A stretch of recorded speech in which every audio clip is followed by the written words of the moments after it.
Okay. So welcome to the February 27th, 2018 school board meeting of the Shorewood School District. Our first order of business is to adopt the agenda. I make a motion that we adopt the agenda, and just to call a point of order, I want to amend it, so I think we have to do the first motion and then the amendment. Okay, so we have a motion. Yeah, I move that we take the, under item 4, not item C, the review of district technology plan, and we postpone it to a subsequent meeting. Okay. Any discussion? No? So then I'll take a second. I second the change to the agenda. All right, all in favor? Aye. Aye. All right, motion carries 5-0. Dr. Davis, can you remind us of our overarching result? Yes, our overarching result for the school district of Shorewood is our students are leaders, which we'll see tonight, who challenge themselves to grow and achieve academically, pursue their passions, navigate change, learn continuously, and contribute to the common good, which includes bioswales. That's a little joke. That's a little figure. Okay, and awards and recognitions. Yes, so we have some non-athletic recognitions to start with. First, I'd like to congratulate SIS students Ethan Emanuelson and Maddie Pluckan for their outstanding performances in the regional spelling bee recently. Shorewood had 4 of the final 5 spellers, and Ethan finished second in the regional B, so great work to those students. Also want to recognize SIS social studies teacher Sarah Coplin, who received the news that she has been named the Wisconsin Council of Social Studies Teachers Middle School Teacher of the Year. Wow. So she'll be recognized in Madison in March for this exciting accomplishment. We're very proud of her for her efforts. So when you see Sarah, congratulate her. Next, wanted to also recognize Lake Bluff teachers Jessica Abishan and Jessica Howe, who recently received word that their class project, the Veteran Case Study, What is the Power of a Story, is this year's Stars and Stripes Honor Flight contestant winner. As the winner, they have the honor of providing a staff member who will act as a guardian for one of the veterans on an upcoming honor flight. Great work to those teachers, so congratulations. Also want to thank the district band teachers, Robert Hughes, Justin Olson, and Nick Castingway, for putting together another fabulous Bandorama concert on February 14th. The turnout was great and the music was very professional, so congratulations to all students that participated in that and to their teachers.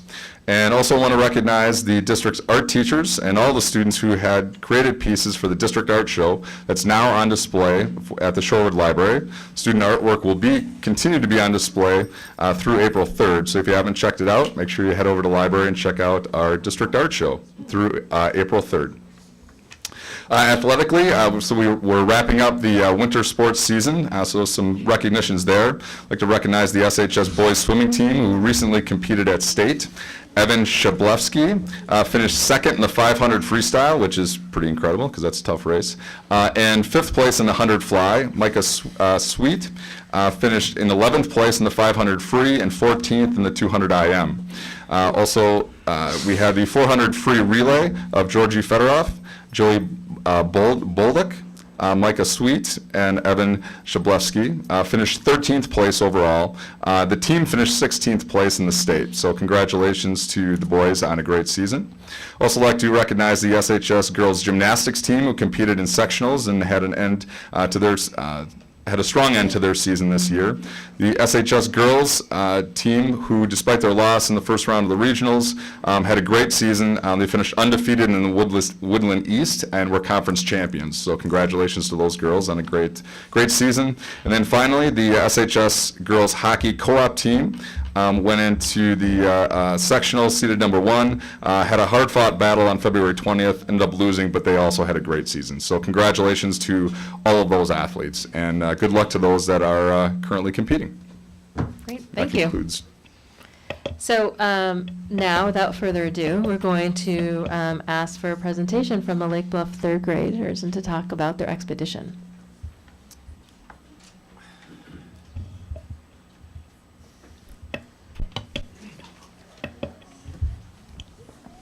Good evening. We are the 3rd grade students from Lake Bluff School. My name is Chloe DuBois, and here are my classmates. Jack Heyman, Danny Malnicki, Asha Lindvall, Thomas West, Liesl Piney, Zach Byer. We are here to tell you about our expedition. It is called Where Does the Flow Go? Guiding questions. How do people affect their environment, and how can people positively change their environment?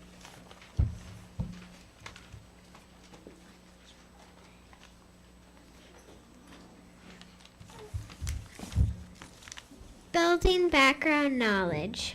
We kicked off our expedition with a video of our playground on a rainy day. We shared why we thought a great amount of water and soil accumulated on the blacktop.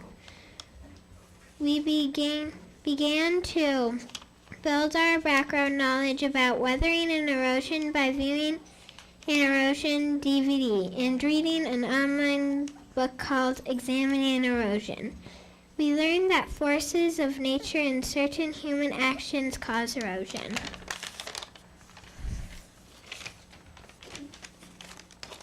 Research. We conducted hands-on experiments to determine how different variables affected erosion. We investigated slope, soil type, flooding, vegetation, permeability of soils.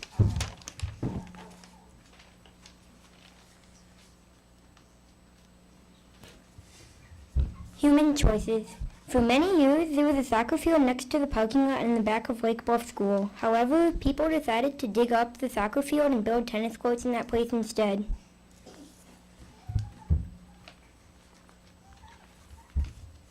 Problem: too much pavement. When the grassy soccer field is gone, there is no grass to absorb the runoff water. If there was just pavement and tennis courts in the area, there could be puddles, flooding, and erosion during heavy rainfalls.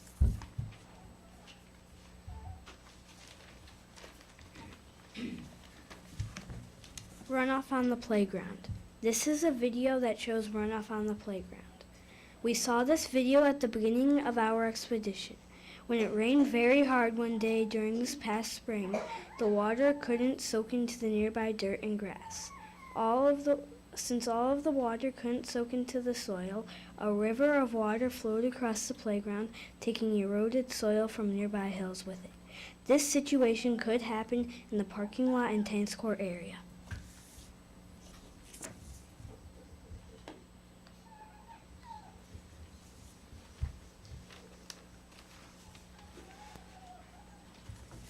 Solution: add a bioswale. A solution to our parking lot problem is to add a bioswale. A bioswale captures dirty water and slows down the flow of the water from the parking lot into the sewer. The water builds up in the bioswale and then gradually soaks into the ground and then into the sewer.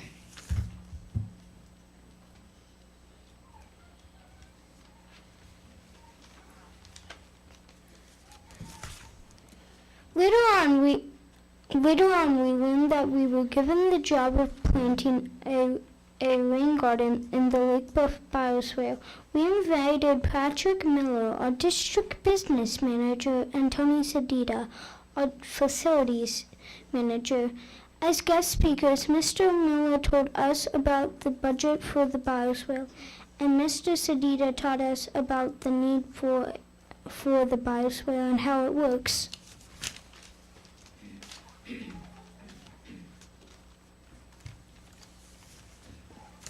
Experts. Danielle Bell, a landscape designer from the local company, came in to tell us about rain gardens. She gave us lots of information about how rain gardens work, native plants, and design principles for rain gardens.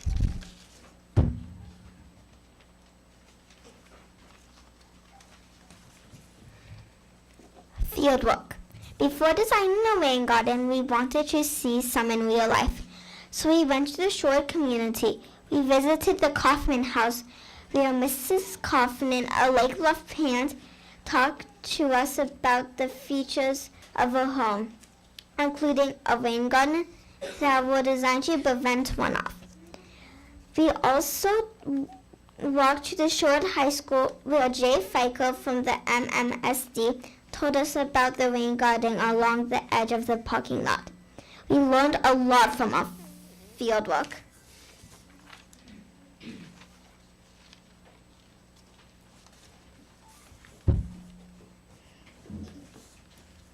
Authentic project, design a rain garden. After our fieldwork, we met in small groups to create drafts of rain garden designs for our bioswale. We used a slideshow containing native plants that Miss Bell gave to us. We worked together in our teams to develop plans with attention to moisture levels, blooming seasons, the color and height of the plants, and a mixture of flowers and grasses. Expert, peer feedback. After we completed our drafts, Miss Bell returned to give us feedback on our designs. We used those suggestions to make revisions. Then each of our groups worked together to write a paragraph to explain why our design was such a good one. When we finished our drafts, our peers gave us specific, kind, and helpful feedback to help us improve our work. We discovered that it was a lot easier to revise and edit on a computer.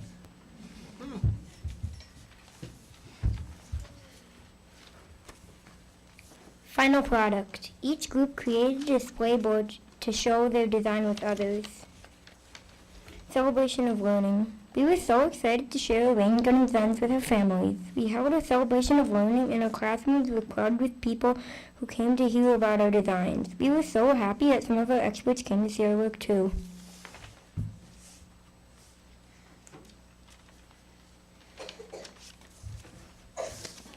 Coming attractions. Ms. Bell chose this rain garden design to be planted in the Lake Bluff bioswale.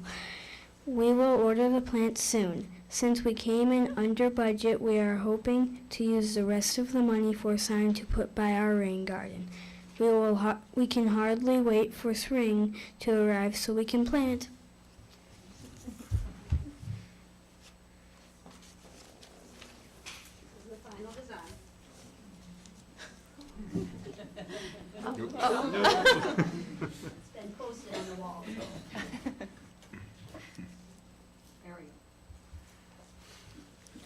Our rain garden design is the best. A rain garden is a kind of ditch but has grasses and flowers and not just a lot of mud. The rain garden is by the tennis courts because it collects the water from the tennis courts so the rain does not flood the little building. The grasses and flowers collect water so the water doesn't run off. Our rain garden design does not just have flowers, it has grasses too. We need flowers and grasses because it helps erode less and covers up mud spots. All of the flowers and grasses make the rain garden better and beautiful. The plants are evenly spaced so they don't fall on top of each other.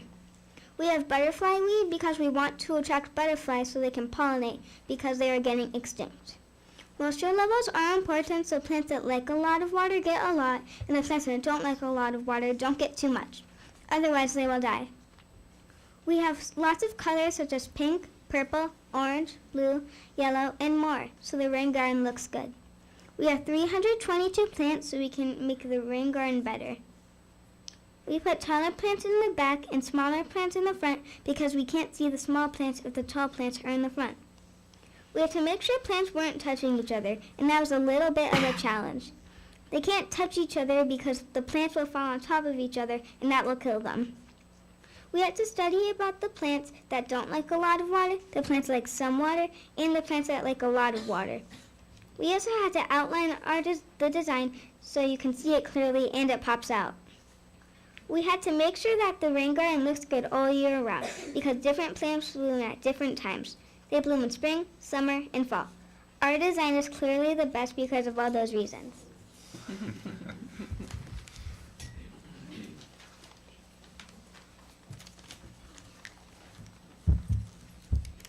Here is our plant chart. I wrote down the name of plants, the amount of plants in our design, the moisture level they like, how tall they will be, whether it is a flower or a grass, which season it will bloom in, the color of the bloom, and what symbol is on the design.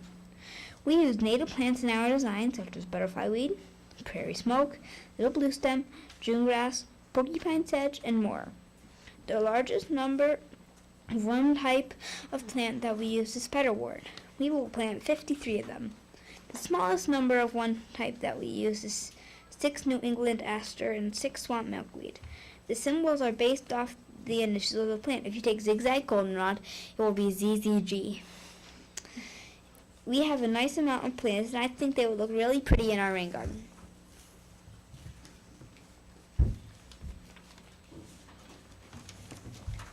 This is our design. The cloud-shaped symbols are flowers, and the tooth-shaped symbols are grasses. We grouped different colored blooms together. We have different moisture levels. The ones on the top of the bioswale get a little bit of water. The ones in the middle get a medium amount of water. And the ones in the bottom of the bioswale get a lot of water. We have different heights so the tall ones don't cover up the smaller ones in the back. The shorter plants are at the top of the bioswale, and the tall plants are at the bottom of the bioswale. We have plants evenly spaced so that they don't fall on each other. We have plants that bloom at different times so that there's lots of color all year long. It was really challenging to make our design because we had to pay attention to lots of things so the garden would look nice and grow well.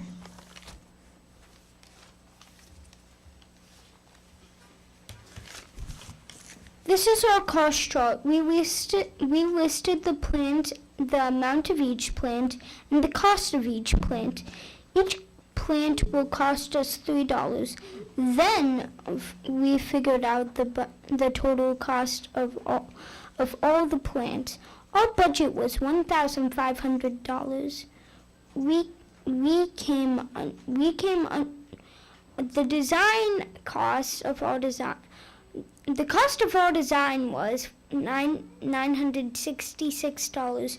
We came under budget. We want to use the extra money to get a sign for the rain garden. Some high school students might be able to help us with that. Thank you so much for listening to our presentation. Do you have any questions for us? Bravo. Go ahead. So, can we hire you? They're ready. You guys like are master gardeners after that project. I don't know, but yeah, hire $5 a day. $5. So what was the most fun about doing this project? I think. Are you at? Any one of you, any of you. Who wants to answer this? Go for it, Thomas. I think the favorite part of this project was maybe finding out how the plants look and how much they like water, how they don't like water. So I think that was just fun to learn about plants. Okay. So let me ask you guys, how many of you knew about bioswales before the expedition? Had you heard that word before? No. Wait, No. do you mean do you mean that we know about the bioswale before we started talking about it? Yes. Yeah, I knew about it before. You knew that word before? But I didn't know what it was. Yeah, nor did I. I thought it was ditch. A ditch, yeah, that's exactly. Right. Well, I have to say that I remember at the celebration of learning this one, and I thought it was pretty cool. I think Chloe was a little disappointed, but I think it's awesome that every day you guys are going to get to see the work that you did. Every time that you play up there or walk through there or park in the parking lot, and everyone's going to see the work that you third graders did, and I think that's really cool. So well done, you guys. I want to congratulate all of the students as well as their teachers. You did a great job. Although the focus was bioswales, you focused on math, and writing, and science, and integrated all of these into this really interesting unit. And students, you should really be proud of yourselves. You presented very well, very professionally. I think that's amazing that students as young as you are able to come in front of such a big audience and present so well.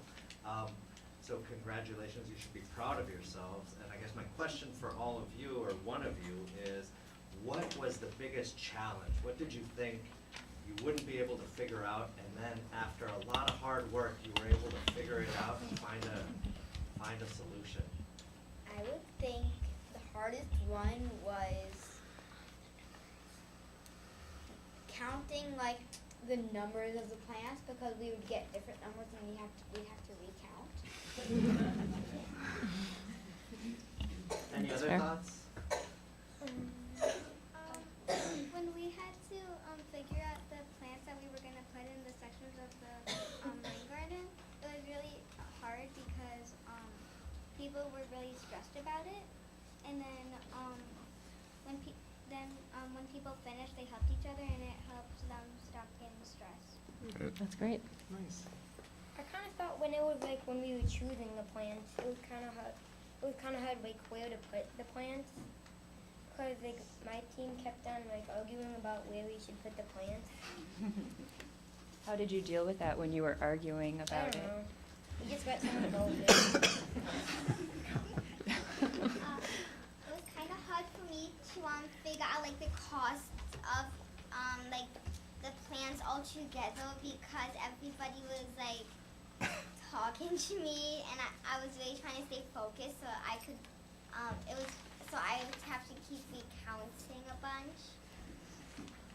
For me, it was really hard to figure out the total number because whenever we were adding it on the calculator, we were getting different answers, and Oh yeah, I got me and Asha got an answer that we were sure of, and then Danny got an answer, and then we recalculated and we got Danny's answer. I think the hardest part of doing this project in general was actually exactly what Max said. I think it was kind of hard to find out where plants went. It was a great learning experience, but still it was hard at times. So I think the hardest part was putting together the design, the whole entire design, because all the plants, you need to know the right spot to put the plants, or else it's not going to be good. Chloe, what about you? I think the hardest part was probably the paragraph and saying yours is the best without actually saying the words, mine is the best, pick mine. That's good. That's really good. But once you construct it, it's all of yours. Right now, it's everyone's project. it's everyone's project until if they ever dig up that bioswale or put something else in there, it's all projects until the end of time. Maybe we can come That's back. right. Maybe we can make a time machine and go back and make sure no one steals it. That's a good idea. That'd be nice. Well, I want to thank you guys for coming, and please invite us to come to the unveiling Yes, let of us know when the it was rain garden, planted. because we'd like to be there. Yes. Congratulations. Congratulations.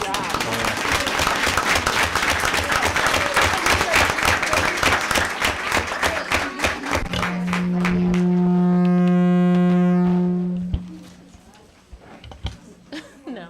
Yeah, it's yours. This You can is just yours. You can use mine. Nice try. Sure. Mine won't. And mine won't shut off, so. All right, we'll just wait. We'll wait a second. Yeah.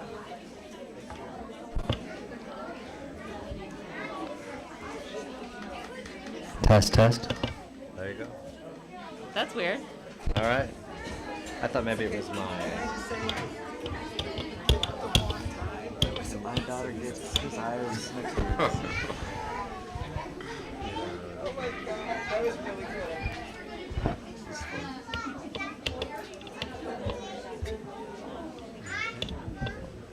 cool. Wait, the meeting's not over. Karen, go to the main lobby. That's a good spot to get everybody.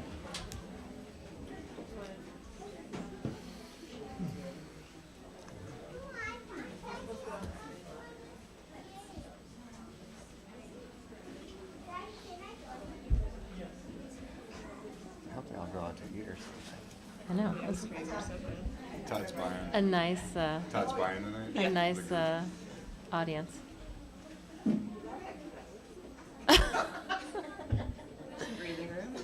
Okay, so next on the agenda is public comments. Yeah, okay.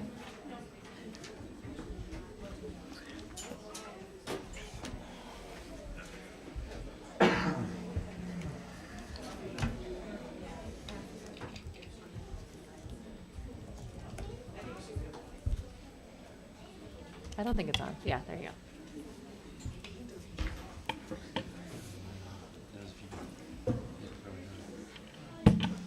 Emily Berry at 1304 East Lake Bluff Boulevard. Good evening. Good evening. I understand that only two of you, specifically our board president and our superintendent, are really supposed to speak for you in most cases. But I'd like to challenge each of you individually to answer a question I have about what has happened on your watch. I would like you all to say to the audience and the cameras at tonight's board meeting that you believe that the $152,418 we paid to Aspen Consulting International between 2015 and the end of 2017 was money well spent. I want to believe this wasn't throwing money into the wind. As you know, I recently requested to see all of the invoices and receipts from Aspen, and this request was quickly fulfilled. My relief at having access to the records was unfortunately replaced by deep disappointment in what I found. I am told that we hired Aspen in an effort to bring structure to the way our district is run and to clarify lines of accountability. Aspen offers a corporate governance model for government boards called coherent governance. Under CG, our superintendent acts as a CEO, responsible for day-to-day operations, and the school board acts like a corporate board, setting policy as guardrails for those operations. I see why what Aspen is selling is attractive. It seems like it would make everyone's job easier. Everything becomes measurable and tied to a result. I believe that, like a lot of expensive consultant work, the promise of coherent governance is too good to be true. I wonder if you feel the same way, or if you're still convinced that this was money well spent. Maybe more importantly, what evidence would we have of any return on investment? In case you haven't seen them, the invoices show that we paid Aspen $100,000 in consulting fees over the period from August 2015 until December 31st, 2017, and that we spent another $51,018 reimbursing the senior partners in the firm, Linda Dawson and Randy Quinn, for their travel, meals, rental cards, and airport shuttle rides.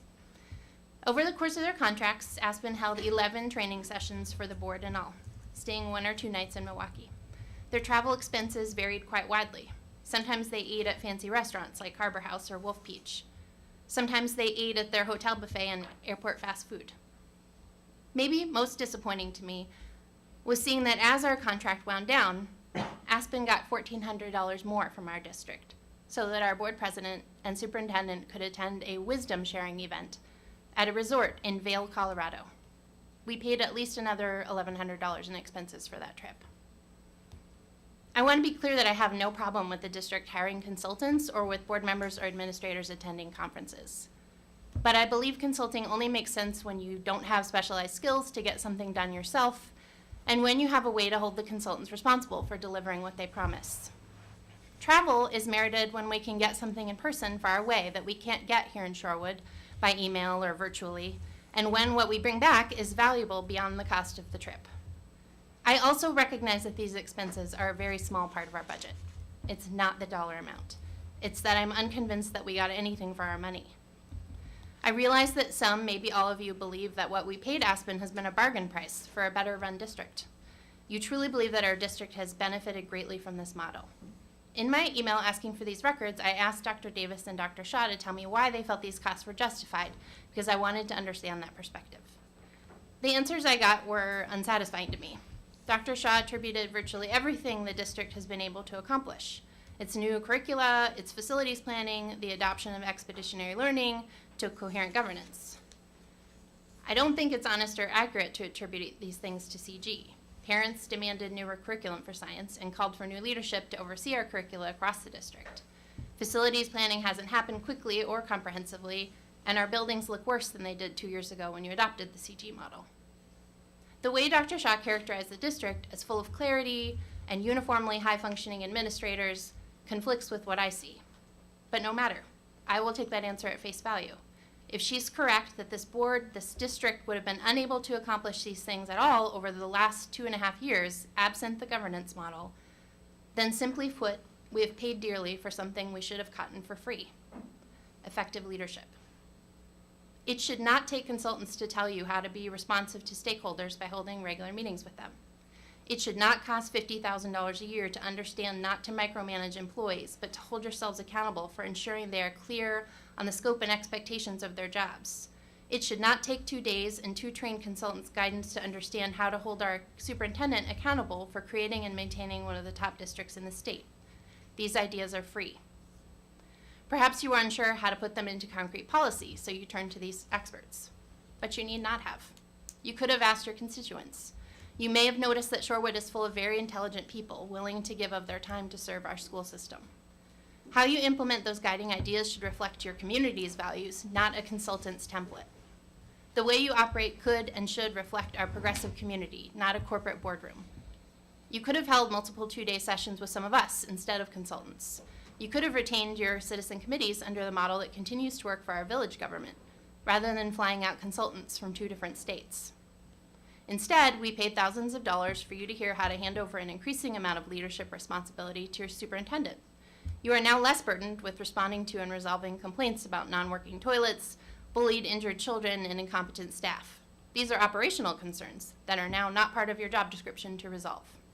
You can refer basically anything to an administrator, or in the case of concerns over policy, to Dr. Shaw. You and your friends and neighbors paid for the rest of you to have that privilege. Was it worth it? It appears that we thought we were buying our way to effective leadership.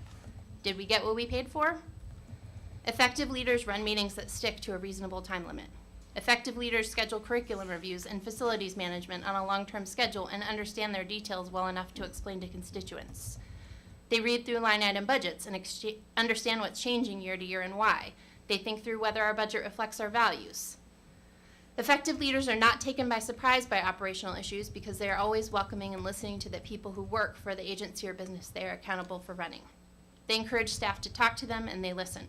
They make clear that whistleblowers are protected and retaliation never tolerated. Effective leaders don't punt to the people who work for them when it comes time to make tough decisions about how we will spend limited resources. They don't protect each other or their staff above children and families. So no, I don't think we got what we paid for. You may think I'm wrong or unfair. Wouldn't you like to have something concrete to answer my supposition that we overpaid for leadership? Wouldn't you like to know the real return on investment from coherent governance? Good luck. Apparently, the primary means of evaluating anything under CG is self-assessment. The board assesses itself and finds it is doing well. The superintendent reports to you that he is following the guidelines set out for him, which were based on his recommendations. This circular goal setting and evaluation simply does not pass the smell test. Yes, I'm frustrated. All right, so speaking of keeping it to time, we have 5 minutes for public comments. So thank you. You've emailed all of this to us, and we'd be happy to, I would ask these guys to respond as you asked. Are there any other public comments? Okay, thank you. All right, up next is district operations. So we're going to start with safety protocols. Great. So I'm going to ask the principals up. So in response to the tragedy in Parkland, Florida, on February 14th, we wanted to make sure that we came back to our next board meeting to provide some context on our school security. And so I asked our administrators who are running these buildings, and then we also have our police chief and a detective here also that we'll bring up after we have our administrators talk through our process. So I wanted this to be an opportunity for the board to be able to hear what we currently have going on as far as our security practices and protocols, some things that we can do short term and improvements as we've done some reflection on where we're at, and then think about some long-term recommendations from each school. So each school is a little bit unique, certainly in its design, but I wanted to make sure that we were able to state what our current protocols are, and then be able to have any questions that you have for the administrators, as we're all trying to make sure that our schools are as safe as possible for our students. So So with that, we'll start with Angela Patterson, principal at Lake Bluff, to talk through some of the, again, protocols at Lake Bluff. Good evening. Good evening. Kayla and I are going to share together because a lot of our current practices are very similar. Very, very similar. As with the differences of the buildings, there's minor tweaks as things that we're proposing or hoping to potentially have further discussion on. So looking at some of the things that we currently have in place, all of our visitors buzz into the building and are asked to check into the office to sign in. Doors are located at the front of the building and the back near the rear parking lot where, for at least rear parking lot for us, where the buzzers are for people to get in. And same for us. I mean, they're in the rear where our handicap ramp is accessible. We've held multiple safety drills so far this year, including fire, tornado. We did a whole school evacuation to our evacuation site, as well as a soft lockdown in the fall. And a soft lockdown is defined as using in a situation where there is a threat in the nearby community or an event in the nearby community. It could be a gas leak, a water main break. It could be a bank robber down on Oakland, where during that soft lockdown, the classroom doors are shut and locked and nobody is allowed into the hallway without an adult to take them to and from wherever they need to be, but class can continue as normal. We did have a great overview in the last week from Joe Paddock, as well as the Shorewood Police Department, to learn a little bit more about Alice, as well as run, hide, fight strategies. And the staff was very receptive to that and engaged in that conversation. All of our classroom door handles are locked during the day. The doors may be open but are locked if they need to be shut at a moment's notice. Currently, Milestones has a code to enter the building, and those times that they can use that code are restricted throughout the day. And we've also worked to create updated fire and tornado route maps at our school this year. And the only, you guys go to the next section, can we ask any questions? sure, absolutely. The only difference with that, with Atwater, is that currently our teachers, it's been past practice that our teachers meet the students outside in the morning and walk them into the building. So I have two questions. One is, it says all visitors buzz into the building and are told to check in. Do we ensure that when somebody buzzes that they actually do check in? So, can I speak to Atwater? We can see the buzzer from our front door. And so we weren't being really great about just asking first what your business is. We were buzzing people in. We do, if people don't come to the front office, there are two secretaries, or if I'm in the office, we will go say, hey, excuse me, you have to come up and do that. We have started asking every time somebody buzzes. Can we help you? What is your business? The only time we don't is if we really recognize a parent. Sometimes where they're standing, it's hard to see them, so. But what about when they come in through the back? Is it the same? In the back as well, we can see on the camera. Oh, there's we a can camera? see- Yeah, Is there a there's camera at Lake Bluff in too? the front Okay. office, and so we do ask that too. So I'm curious, and Angela, you may have gone through this, and I missed it, but how do the mornings work when the kids arrive? I'm familiar with that Atwater. The kids line up, on their designated spot on the shape on the concrete, and then someone meets them at the door, lets them in. I mean, the exception to that, I think, is the very young kids. Potentially, their parents bring them in, but The Kayla, you K4, correct me if I'm wrong. K5. K4 and K5, are And they right beginnings. all out in the other external, in the smaller building? At Atwater, we have 4 K5s in the smaller Okay. building, EEC. Our 2 junior kindergarten and Right Beginnings are in the main building. So parents do come in with them in the morning. Okay, so they do come in. I don't know this firsthand, but I thought at Lake Bluff, just culturally, folks would like to come in with their kids, even yes. older kids. That's something I think is great. I think we have sort of conflicting Correct. desires here, Correct. which is we want to limit who can be in the building, but we don't want it to be us. It really is a as parent. double-edged sword. Yeah. We are so fortunate to have such a welcoming and embracing community, and such an involved parent community at Lake Bluff. But I do agree with the statement that current practices and current culture does have doors open and multiple people entering, including older students that are being walked to their classes or retrieved from their classes at the end of the day. So how do we, and I don't expect you to have an answer today, but is that something that we're thinking about right now? Well, to as how we to look towards deal some with? of the short-term improvements for Lake Bluff, one of the things that we would like to do as a staff is just have a conversation about that, to be able to revisit, are there ways that we can make that process a little bit more efficient?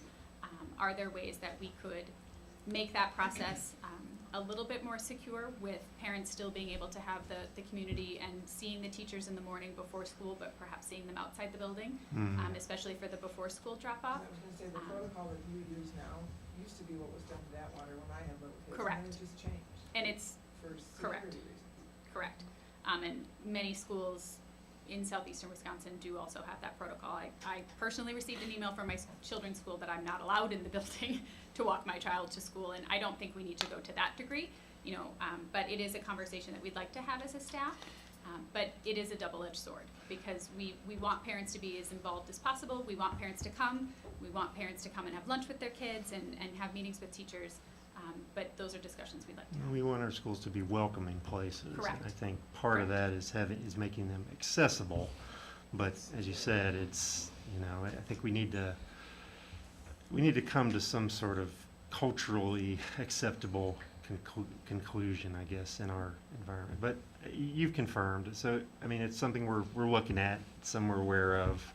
It's something that is different between our schools, which may be some that needs to be addressed at a district level, but that helps. And then my other question was, as it relates to the idea of a soft lockdown, the elementary schools, the little kids. Correct. How do we convey what the activity is, what the purpose is? How do we do all of that without scaring the daylights out of them? Agreed. And that's something we take a lot of caution with. You know, developmentally, it is a very different conversation to have with 5 and 6 year olds than it is to have with 17 and 18 year olds. And so we do use sample examples of if there was a water main break, which happened. I think that was last year that there was a water main break. And so if something were to be happening in the streets and they just need to keep people away so that they can do their job, this is what we would do. And that means that we're safe, and with the message that we really convey to our youngest learners is the #1 job is to listen to the adult that you're with. And they will always tell you what to do. So that's really the main message that we try to convey to kids in any sort of situation, whether that be a fire drill, a tornado drill, a soft lockdown, an evacuation drill. These are things that we need to do, and you need to listen to the grown-up you're with. How is that conveyed to staff? I mean, is that something that you're prepping the teachers and other caregivers with sort of almost talking points, I Correct. guess, for lack of a better term? Right. Okay, so that, Correct. It's Okay. almost scripted of these are the bullet points that got you it. can cover. Okay. Right, because how you frame it makes all the difference. Absolutely. Okay, so let's roll down. Feda, can you scroll down? Do you want to go through the Sure. rest of it? So looking at the short-term improvements for Lake Bluff, we are scheduling a hard lockdown for spring, and a hard lockdown is different than a soft lockdown. We do a tornado drill in the fall and the spring. We will do a soft lockdown in the fall and a hard lockdown in the spring. And the hard lockdown is defined as where there's a situation on campus grounds. For example, if there was a police chase that landed in our parking lot, you know, something out in front of the building, like right at the curb level, that would be where we would have a hard lockdown, where, you know, it could be a significant threat to our campus. Students and staff would be in classrooms with the door shut and locked. The lights would be off, blinds would be closed, and they would be in a safe spot in the classroom. Again, that is scheduled for later this spring, so we are working on ironing out the language to make sure that we are conveying the exact same message and that it's a safe way to be able to discuss that with children. Can I ask about that? So does that go to, like, obviously locking the doors, staying in the classroom, does that go so far as to this is where we are going to hide or be under our desks, or what level in the classroom do you explain to students? It's going to be more, we're going to sit in this part of the classroom. It's not like take a cover position like we do with tornado drills. We're going to move to this part of the classroom and sit together in this portion of the room. Okay. We're not going to be flipping over tables and barricading doors. We are also looking at Lake Bluff is in a unique situation where we have elections in our building currently. So we've been working with the Sherwood Police Department in the village to make sure that there is security for the upcoming April election and any future elections. we Is talked that- about. Can I ask about that? 'Cause Yeah. I know just on that day, on the primary day where there was not security Correct. in the building. Correct. And I used to think it was really great. Oh, it's a civic thing happening in the schools. It's so great. And kids can see people voting. And perhaps it was the timing of that primary that just made me go, okay, we need to get voting out of our schools. Yes. Maybe this is a question for you, Brian. Can we as a district say, like, we need to find other locations for our voting? Particularly, I understand at the high school it is a little bit, our school is what it is, but Sure. can we say, because Lake Bluff's the only school that has voting in it, right? It is The at high the school does. Other than the high Yeah, school. just right. before you answer, Brian, I mean, I also had, a couple folks express to me rather vividly that, they would rather that, voting not occur, in the school at Lake Bluff, for the same reasons. And I'd sort of like to also sort of understand, I mean, what our sort of obligation is, or, can we move that someplace else, and get it out of our elementary school? I mean, I think that's regrettable, but I think that would make a lot of folks a little bit more comfortable. Yeah, that's something that I can explore. It's on the long term, right? Yeah, it's on the It is long-term under the recommendations, so those are things that I can explore with the village clerk, and the village trustees, so that'll be a continued conversation. We do want to just make sure in the meantime, certainly we have an election coming up in April, that we will have security. I've talked to the police chief already about that. We'll make sure. Historically, we've only had security there during the presidential elections, just because of the larger turnout. So I think that's historically the way that it's gone. So those are just some adjustments that we'll make for April, and then long-term, we'll have that conversation. I mean, is there a way to limit how or the path they can take? We did to that. where? There is We did. now. So You've done that already. That day, the village told us the day before that we would not have security for that event, so we made sure that the doors were blocked. I set up a table greeting every elective people coming to the election at the back door with a smiling face to welcome them to our school and to make sure that they didn't go past that barricade. So all students took an alternate route to get to the cafeteria that day, so student contact was minimal between the voters as well as the students. So you say you were told by the village, so clearly, I mean, I don't know what the agreement is, but it's a village-run process. The elections By the are, clerk? that's Yeah. correct. Yeah. And so it would seem that if we don't want to do it, we have to figure out a way to work it out, but it seems a fairly, Yeah, I'm confident we've got good Yeah. partners with the village that we can work We can through it. figure out how to Yeah, do I mean, I think we all have the same interest, like, we want to make sure that voters engage, we want to Absolutely. make sure that our kids are safe. Right. So I'm Identifying sure, where else might we yeah, do I'm this. sure that, I'm Right. sure we can do that, we just need a little bit of time to be able to work through that. As we, continuing with the list, if that's okay. Mhm. As we talked about earlier, the Lake Bluff staff is going to be meeting in March to just kind of revisit and brainstorm solutions to our morning routine especially. No immediate changes, the next day, but we want to make sure that we're having an open, honest conversation and brainstorm some possibilities to look at some potential changes to tighten that up a little bit. We're also looking at a company called Safe Latch. I know Tony is at the WASBO conference right now where Safe Latch is, so he was going to be looking to get a template to see what Safe Latch is it's a flat metal barrier that's magnetic that can magnetize to the door frame. Because the issue with having doors that are locked throughout the day, while it's a benefit, if they get closed accidentally and a child goes to the bathroom, it's hard for them to get back in. So we need our doors to be locked but still functional. And so Safe Latch provides just a very thin barrier so the door is still able to close because it's magnetically attached to the plate. We just need to see if that would work with our 100-year-old door frames. Other options that we're looking at are something as simple as foam piping, to just kind of be able to put a small piece of foam piping over the latch part of the door so that the door can still be closed to keep sound out from the hallway, but yet remain locked throughout the day. So it's something, just a simple grab, whether it's the Safe Latch plate that you just pull or the foam piece that you pull to be able to close the door immediately to lock it without having to fiddle with keys to lock the door. We are looking at some emergency response team training as a district, providing codes for Bright Beginnings families. Right now, currently in our building, Bright Beginnings does not have a code to enter the building. They buzz, but again, they're buzzing from the back door, sometimes the front door, to get there. We are also creating safety bags for every classroom that will hold flashlights, basic first aid supplies, list of family contacts, emergency contacts, things like that. And our hope is to have me sent to some sort of formal safety training, whether that be Alice, whether that be something else, to be able to bring some of that knowledge back to the school, and adding in perhaps our teacher representative from the safety team, or some of our emergency response team members. So this saw, the short term at Atwater would be some of them very similar. They install the safe latch or foam barriers for doors to remain locked. We have no parents in the building unless it's K4 or K5 right beginnings. So, which is what we would continue to do, but we also want those codes for bright beginners in the building as well. The hard lockdown drill we will be doing in the spring, coordinating with with our language. We have an emergency response team members that are committed, but we haven't had any training yet, so going forward with the training.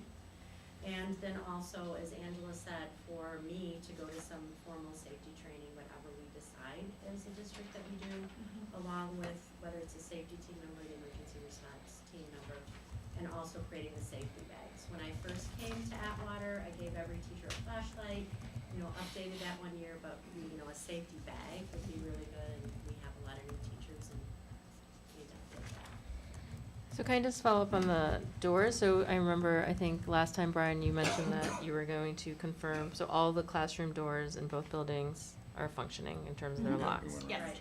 Okay. Yes. And teachers keep them locked, but they keep them open so that students can go in and out. Okay. Right. Currently. And some use even just a little simple door jam, something to keep it open during the day, or to be able to kind of close it some, but it's quickly closed and automatically locked, so we don't need to fiddle with keys. How many of the doors are solid versus how many of them have glass upper halves? Oh boy. Most of them have a glass upper half, the majority of them do. Because, there's a product, we're looking at product stuff, there's a simple plastic product that you can put over a piece of glass to change the integrity of the glass in terms of breaking it. Very cost effective, very easy to do, and I think in all of our buildings where we have glass doors, we should be looking at that. Sure. Will it go over the bumpy parts of like the leaded glass I decoration don't pieces? know the answer to that question, so, We'll have to take a look I at that. don't know. Okay. It's worth investing. It is, it's worth looking at, for sure. And were you able to check on the windows as well? We had curiosity about, are windows able to be opened so that if need be? We have several that cannot open, so Okay. yes. Whether that be because they're not functional or because they're so heavy that some teachers that are my size have difficulty opening them by themselves. So, and I didn't see that on the list, so, It's on the next down. oh, it's long-term? That's Okay. long-term. All Yeah. those long-term? Okay. And when you mean long-term, you mean for next school year? Like, what do we mean by long-term Well, here? when we would be looking at windows, that would be a significant investment, and we wouldn't want to kind of do that, kind of piecemeal. So we'd want to take a look at, I would say, long-term is going to be things that are going to cost a significant amount. So as we would look at potential facilities improvements, those are things that we would want to look at as part of that. Okay. So moving on to the long-term recommendations, again, removing the voting from Lake Bluff would be a lovely benefit. Another issue that both schools have is we don't have a single secured entrance. So, even with our two entrances into the building, we have a camera to look at the back door, but there isn't a person there. Even at the front door, there's not a person there. We can't see the front door the same way that Atwater can see the front door. So looking at what the cost could be for a single secured entrance at our building. Improving the PA system would be a long-term investment. Currently, the PA system is not able to be heard in the hallways or in the bathrooms. So in the event of an actual soft or hard lockdown, one of the first steps is for me to get on the PA to give a direction. If there were students in the bathrooms or hallways, they would not hear that direction clearly. Improving the camera security system. Yes, we do have cameras. They are sometimes a little fuzzy, not as crystal clear as we would like them to be. And I personally would prefer a few more of them. Moving milestones and bright beginnings to the EEC building, and potentially moving K4 and K5 to the big building. That obviously would take some arranging. It may be possible for next year, but it may be something that we would need to discuss as a longer range type of plan. Potentially, possibly having a kindergarten wing where the kindergartners could be together. Updating the windows is something that we had talked about, as well as updating the locks on the doors for consistency to have a one master key model.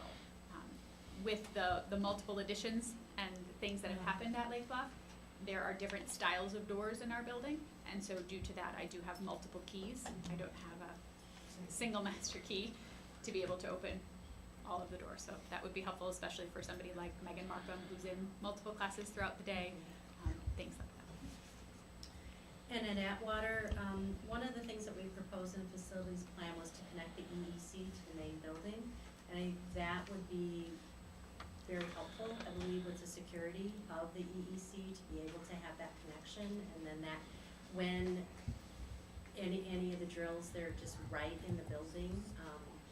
So I think that would be a good recommendation, updating the windows as Lake Bluff. The secured entrance, yes, we can see people, but when you come into the building, there are stairs that go right down, and you could go down those stairs before you came up. So, I mean, and that's something that we even said in the facilities plan, that we'd like a different, more secure entrance. Again, the same, updating the locks and the doors for consistency with the one master key.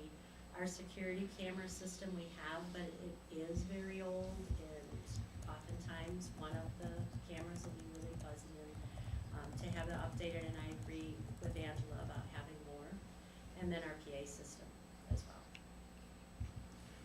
for the same reasons as like Bluff, extremely old. Right. One of the things we're going to hear from Tim Kenny in a moment is access point for the PA system to be able to access it from one point other than the main office should that place become compromised. And I guess you're going to talk about this later, Tim, but one of my thoughts is, I mean, is there a way, what if both places become compromised? With the technology we have today, it would seem that we should be able to do something remotely, and that technology's, I suppose if it's not out there, it will soon be out there. So, and It is out there. I and- mean, even in my old school, any teacher could pick up the phone in their classroom and dial *708, and they would have automatic access to the PA system. Right. So that technology does exist. Okay. So it doesn't always have to be centrally located in the Right. office. Right. We had that where I used to teach. So I think as we move forward and we look at PA systems and revamping them, that's something we want to take into consideration. And There's a so lot it's, of great new technology that's Mhm. changed for this. So it'd be interesting to see what of the stuff Nikki's done might address some of that. I didn't get through everything, so Right. the tabling it, so Right. it might be interconnected with that piece. Yeah, I was going to ask something similar to Pablo, is that as part of the training that teachers have received, I mean, if there is an incident in, a part of the building, how do they sort of notify or call for help? I mean, you just mentioned, a PA possibility if that was in place, but as of today, I'm guessing there's not a lot of great options. No, there's not. And research shows, as we talked with Joe in the police department, that, if a significant incident like this were to somehow make its way into our building, worst case scenario, those are often over within 5 to 6 minutes. And so Yeah. you're right, there may not often be the time to get to the office to make that PA Yeah, call, sure. which is why we had that conversation as a staff to empower the teachers to make the decision necessary at that time. Whether that be to, obviously, first and foremost, get the kids out of the building to a safe location if that is the safest, most reasonable option at that time. If it's to hide, then we have empowered the teachers to make that choice. And again, the message we send to our youngest students is to listen to the adult that you're with. And a teacher, worst case, has a cell phone. Who do they call? They would And that's- call The police department first. Right. And they're trained to do Correct. that? Correct. Okay, to dial 911 or to call, who do they? If there was an emergency in the building and they had not heard from one of us on Right. the PA, they should be calling 911 Got it. and then Okay. us. Okay. Yeah, that would be the priority. I always have my phone with me, so And they they all and they- have information about how, so this is where people's directional, capacity comes in. Do they know where they are in terms of north, south, east, or west of the building? No, I'm not sure. No, No, Some of us, true. it's like, I'm near the whatever, but that's meaningless. So It's we have meaningless. to make sure we provide you know. Right, and so one of the things that I don't know if Angela has, but that's on my to-do list for next week is to go and have a conversation with every teacher. Okay, you were in your building, in your room when this happened, and talk through that. What would you do? Where would you go? And then, What's your nearest exit? and emphasize with them about the directionality and being very precise with that. Right.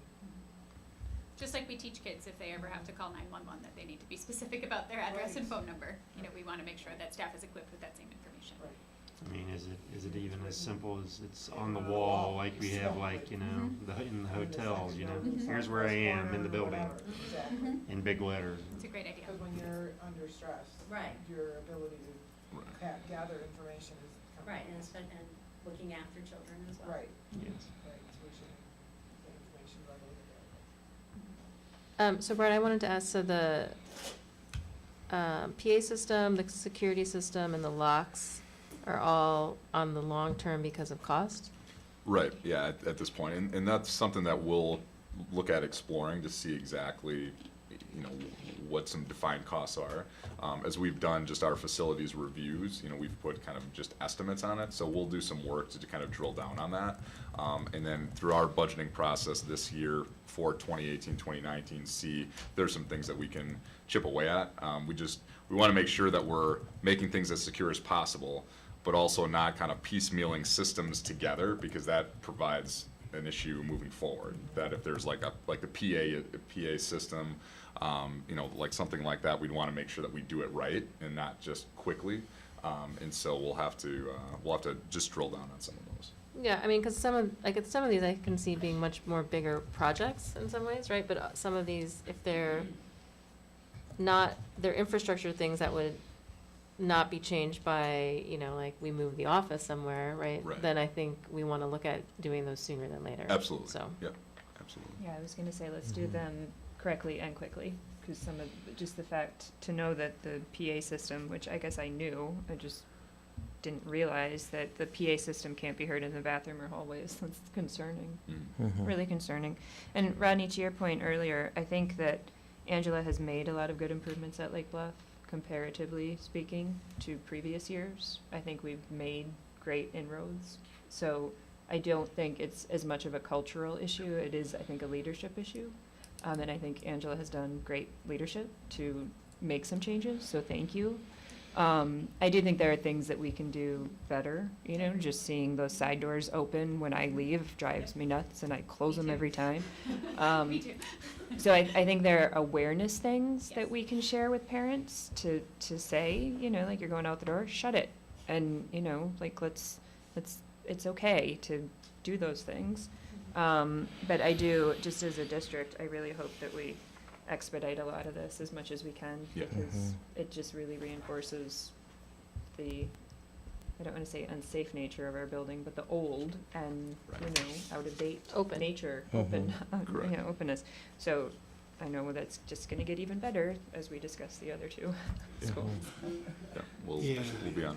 And I realize it's to your point, Hillary. I mean, it's difficult. Like I want the schools to be as open as possible. I want to be able to walk up to my kid's classroom, but I think we're sort of, it's a difficult sort of choice. We're having to choose how far on the continuum we want to go, one way or another, and I think that's a regrettable choice that we're having to make.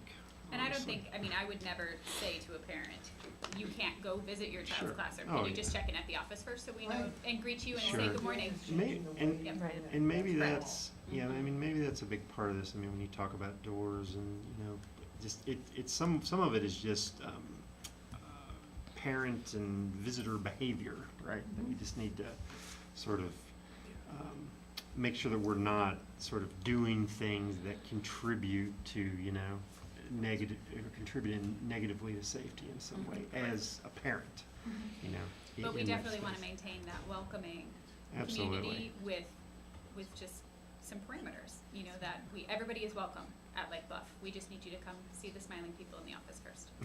Sure. So Kayla, yours says no parents in the building from 8 to 3:15, but No, but you just do have meaning that they parents. check in.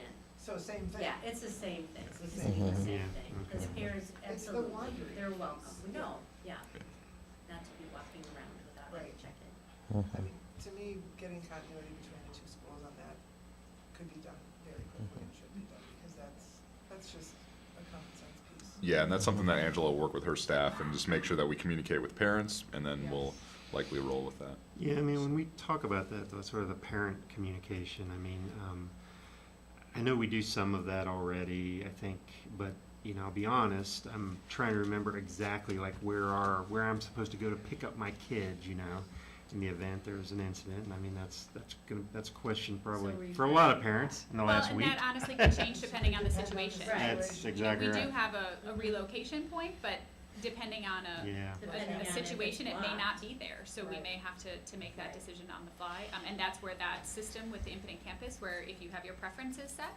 So we've been encouraging our parents to double check your Infinite Campus preferences, especially if you didn't get the notification from the snow day that we had earlier this year. That's where that communication would come. Okay. So if it were to be changed, you know, and if there were, heaven forbid, to be an emergency, you would be notified. However your preferences are set, this is where you may collect your child. Mm-hmm.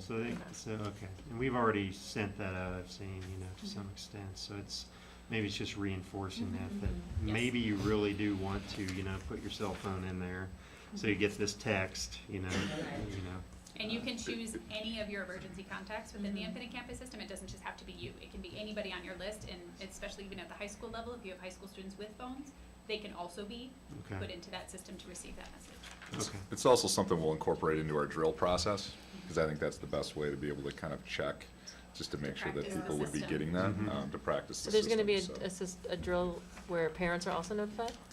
That it's a drill. Yes. Yeah, that We it's are a testing drill. the And, emergency broadcast system. yeah, that it's a Okay. drill, and this is the way that This you is would be part of the notified hard- where the. Is this part of the hard lockdown drill? Yes. This Okay. is a test of the Infinite Campus system. Yeah. We want to make sure you are receiving these Right. messages. Yeah, so Yeah. that'll become part of our regular process as we move Should forward. probably tell Chief Nimmer when that's happening. We will be in direct contact with People Chief don't during that remember. time. So, Okay. Okay, yeah. Thank you. Okay. thanks. Thank you. Mr. Joint. All right, so as we go to SIS, a lot of these details will be the same, so I will go through them Feta, before I give you time to ask questions. So one of the unique features of SIS is we do have one front main entrance, so we are able to control the flow in and out of our building through the main office. We have updated signs for our fire evacuation and tornado drills. We have practiced our fire tornado evacuation and soft lockdown drills. And procedures for these drills as well as the hard lockdown drills were reviewed during Safety Week. They'll be reviewed again in the spring. Joe and a Sherwood police detective came over and recently talked to our staff about the ALICE training, the alert, lockdown, inform, counter, and evacuate procedures last week. All of our classroom doors are locked during the day. The doors may be open, but are locked when shut. So those are all the current safety procedures. Questions about those? Yeah, that's probably. Again, a lot of repeats there. So. Mm-hmm. Moving on to the short-term improvements, update procedures so staff can better communicate procedures during an active threat situation. So in all honesty, when we went through these procedures in the spring, we were talking a lot about using a soft lockdown in the case of more of a building emergency, not really an active threat emergency, but we need to be more explicit with those directions with our students because it would be appropriate for their age and they have those questions. So Joe coming over and talking to our staff did a lot to give them confidence to be able to answer those questions. Explore ALICE training for staff and include these options in our drills and procedures. You'll see later on just updating the safety protocols as a district team. The protocols are a bit out of date, so just looking to make sure that what we're talking to our staff are the same as the protocols that are written in our emergency binders is important. Similar to Kayla, going through and training an emergency response team at our building is needed. And then we have a unique situation at our school where we have 3 magnetic doors that have motion sensors on the interior where when you walk by the motion sensors, the doors unlock. Oh. So it's a safety procedure in that if there was an evacuation, the students would be able to get out the doors because they wouldn't be magnetized. But it makes it difficult in a lockdown situation in that you could trip the motion sensor and the door would become unlocked. Is that one of the ones we saw like in the gym? Wait, Correct. say, where are they? Yep, the gym doors and then the track door is set up like that on one of the doors as well. So that needs to be looked at. I'm not a door guy, so I don't know what the solution is, but there has to be a better solution.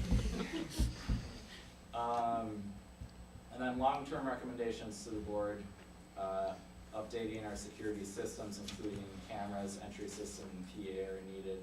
Updating the exterior doors with the ability to lock doors and building remotely would be a help. And then similar to what we have throughout the district, we have large windows that are difficult to open, so making sure that they can securely lock and open would be a needed update.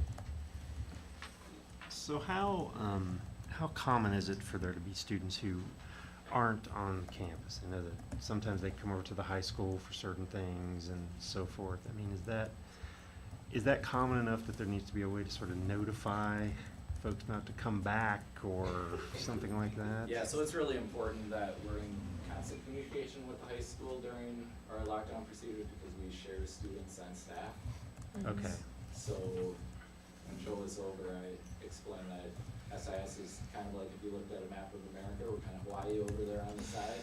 So it is important that we do share that information, and Joe already does a good job of doing that with the schedule changes because even if it's a handful of students or a handful of staff, it's still important that we're on the same page with those two. Okay. And the texting system that we have in place, the student, like who's available, who can use that? Any students at SIS and SHS? So the infinite campus type texting system, I would say largely at SIS, it's parent cell phones. There are a couple of them that have their student cell phones linked, but that's something we can be more deliberate about at registration.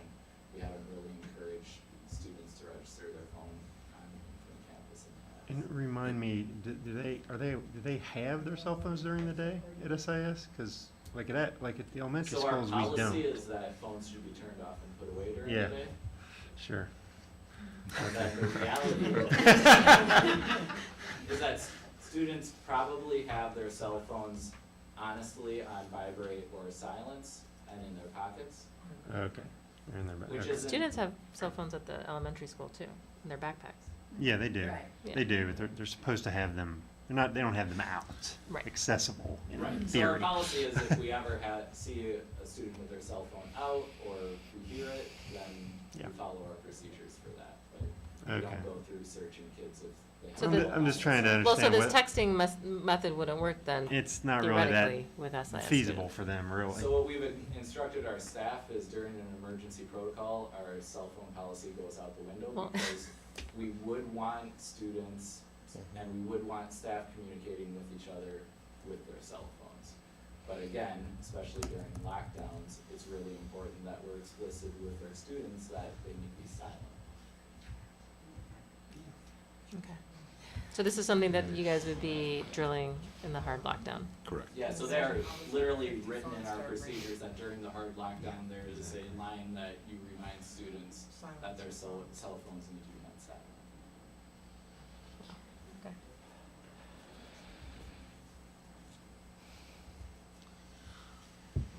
All right. And the high school. So I'll start off a little bit more on the text message.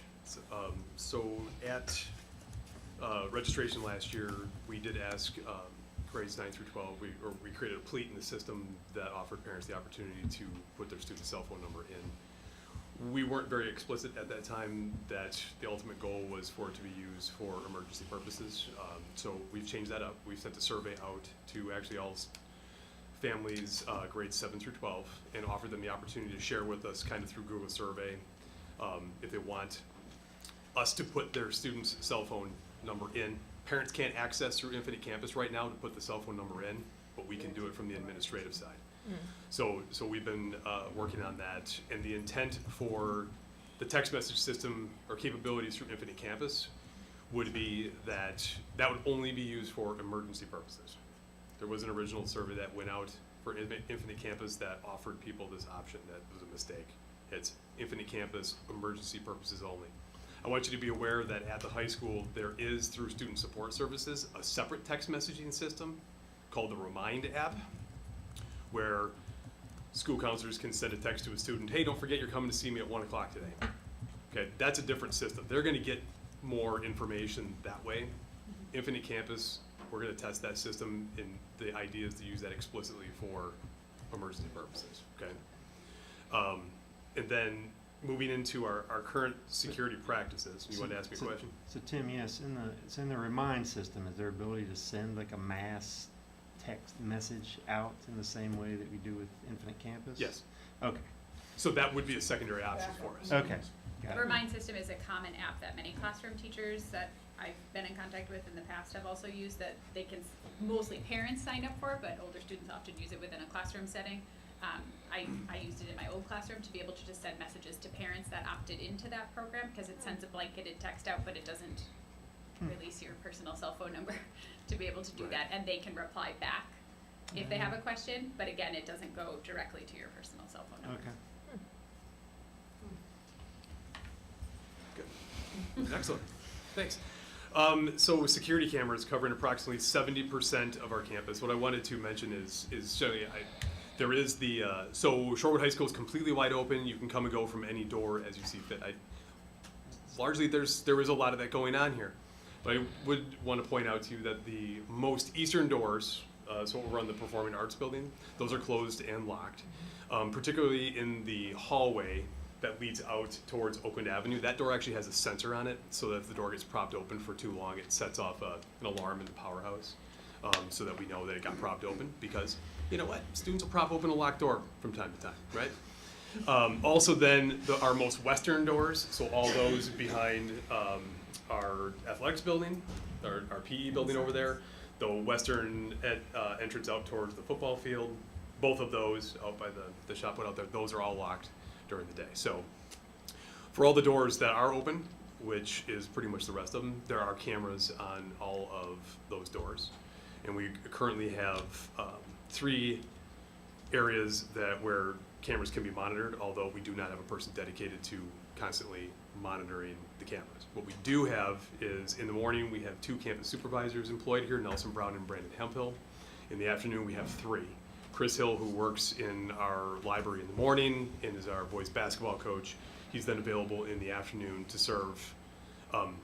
There's a little more energy in the afternoon, so we figure that's a good time to have 3 campus supervisors. You know, one of their major features is to be out there getting to know who the students are.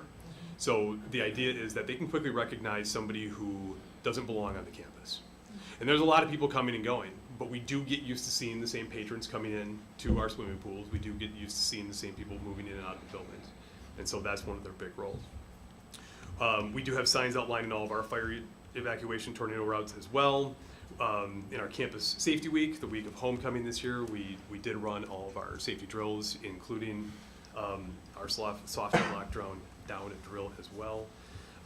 Joe we met with the staff prior to Campus Safety Week and talked about the run, hide, fight protocol at that time. And then most recently, Joe just did a review for staff last week as well. We verified all of our classroom door locks are functional. There is a window in each classroom, at least one window in each classroom that can be open. Although the windows here in the high school are designed to only open so far, right? Mm-hmm. So you can't throw a desk out, right? Because we're at a high school. So likely, and I say this in all seriousness, a certain portion of our student body might be able to climb out a window here if need be. If the rest of the class needed to get out, you're probably putting a chair through it and climbing out through the window, because glass and can be broken. So that's the status of our door locks and our windows. Any questions about our current security practices? This is a general question for everyone, and as counterintuitive as it may sound, over practice of drills. I guess I'm wondering what your thoughts are on over practicing or practicing drills, and I'm going back to what happened in Florida.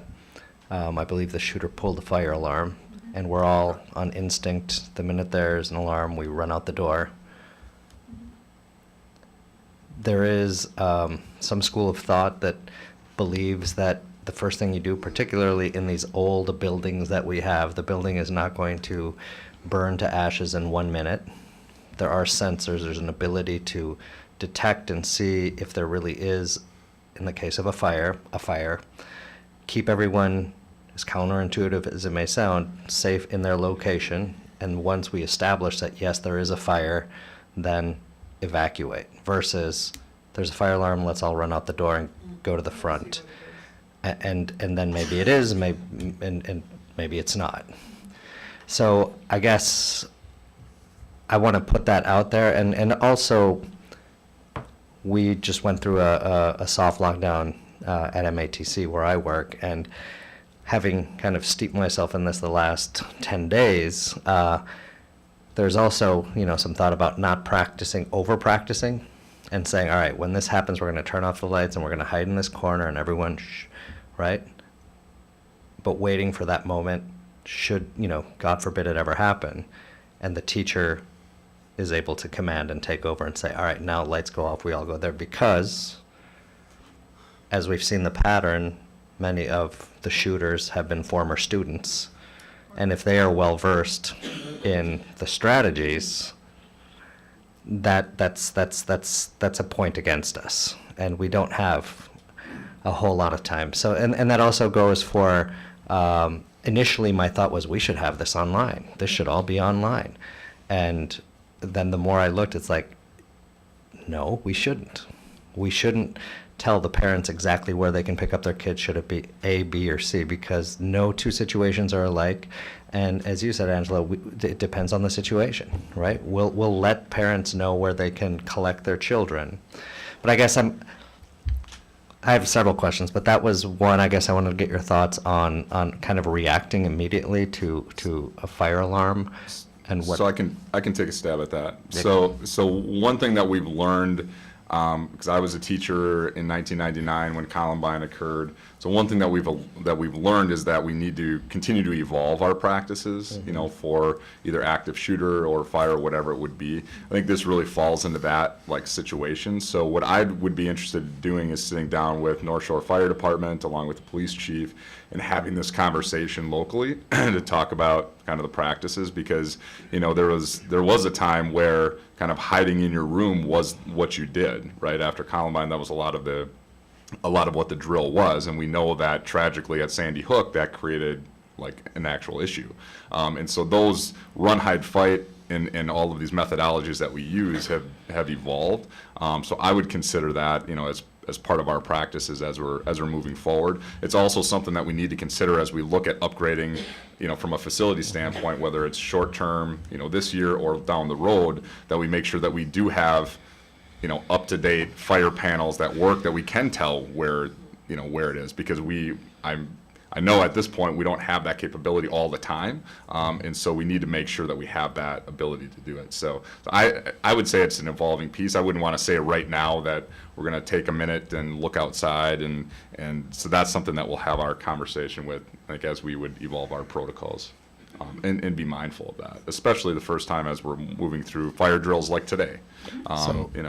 Going through that. Just to capture what you said, so you are saying, like, if there were a fire alarm, the reaction would be, let's just evacuate immediately. At this point, that's what our current practice is. Right. Yes. So I mean, I think we're all have this in the back of our mind of, like, we're a little bit more cautious as we go. But I think it's a larger, it's also a larger conversation, right? So I guess what I want to make sure that we also realize is that we're also, like, responsive appropriately to situations, right? And because this time it's a fire alarm, next time it might be kind of something else, right? So so that's something that I want to be able to talk with our experts about as we're kind of evolving it. That would be my response. What would our process be? Like, what can we, because today we're presenting, we're hearing, we've gotten a lot of inquiries from the community, rightfully so, and that's pushed us to kind of steep ourselves in this. And as well. So I guess I'm wondering, when can we bring this back so that we don't necessarily continue a practice that might be outdated? Because, yeah, so. Right. So March 13th, so our next board meeting. I can, between now and then, I can meet with the police chief and North Shore Fire and just have a conversation. That also needs to be in conjunction with a review of our facilities, you know, to make sure that we've got the panels and that type of thing. So all of these, I think, short-term aspects are something that we'll be doing. And I think we can come back and provide a brief to the board about where we're at with all of these things as we move forward. Okay. I think Tim was still going, so do you? Yeah, no, Oh. You had yeah, indicated yeah. you have a bunch of questions. Did you want to ask more, or should I go? Oh, like leave? No, keep going. No, don't leave, Yeah. I'm not. I'll keep Yeah. talking. Keep going, keep All right, going. so I'm keep on the going, my short-term friend. improvements then. All right. All right. So our camera system is getting outdated. So not all of the cameras are currently functioning. So this has been a work in progress since the start of the school year. We're really close to being back online completely, but we're still working on it. We too are engaging in some emergency response team training. That could be a whole different array of responses, but active threat certainly will be one that we're going to be exploring. So Brian, I guess since security cameras is on all 4 building lists, I think it would be helpful for us, I think, as a board to see like what the cost of that is. Sure. Given, I think, how it could help with some of the issues around just like entrance ways, as we're not actually physically changing entrances at this point. Well, So. you know, just like, what about, you know, technology related to safety and security that we can optimize in terms of these issues as we're talking about these issues? And so, Yeah, along with the technology Yeah, plan, you mean? absolutely. Yeah, because a lot of these do, you know, require the wiring and the bandwidth and like that type of thing. So that's kind of the junction that we're at right now, to be able to make sure. wireless related functions. Right, and again, we want to make sure that we've got a vision of where we're headed. So we're not doing something short term and installing something that, you know, maybe in 2 years from now, you know, we could have done it more efficiently, or would be a mismatch. Okay. Long-term recommendations, we're recommending that we have a central entry point for visitors located somewhere near the parking lot where people would be coming in. This would limit the building access during school hours to staff, students, recreation department members, other visitors. Starting to definitely run up against our idea of open campus. Going to recommend that we connect buildings to allow people to move between without having to go outside. And this kind of is kind of in conjunction with the benefits to the last bullet point. We've talked about updating the PA system, the remote access. You mentioned I was going to talk about it, but then we kind of did. Yeah. So we'd like to do that. But the ability to lock the exterior doors, right? Like Mr. Joint, I too am not a door guy, but I know the technology exists. Like we should be able to push a button, and maybe from more than one location, that locks all the doors simultaneously.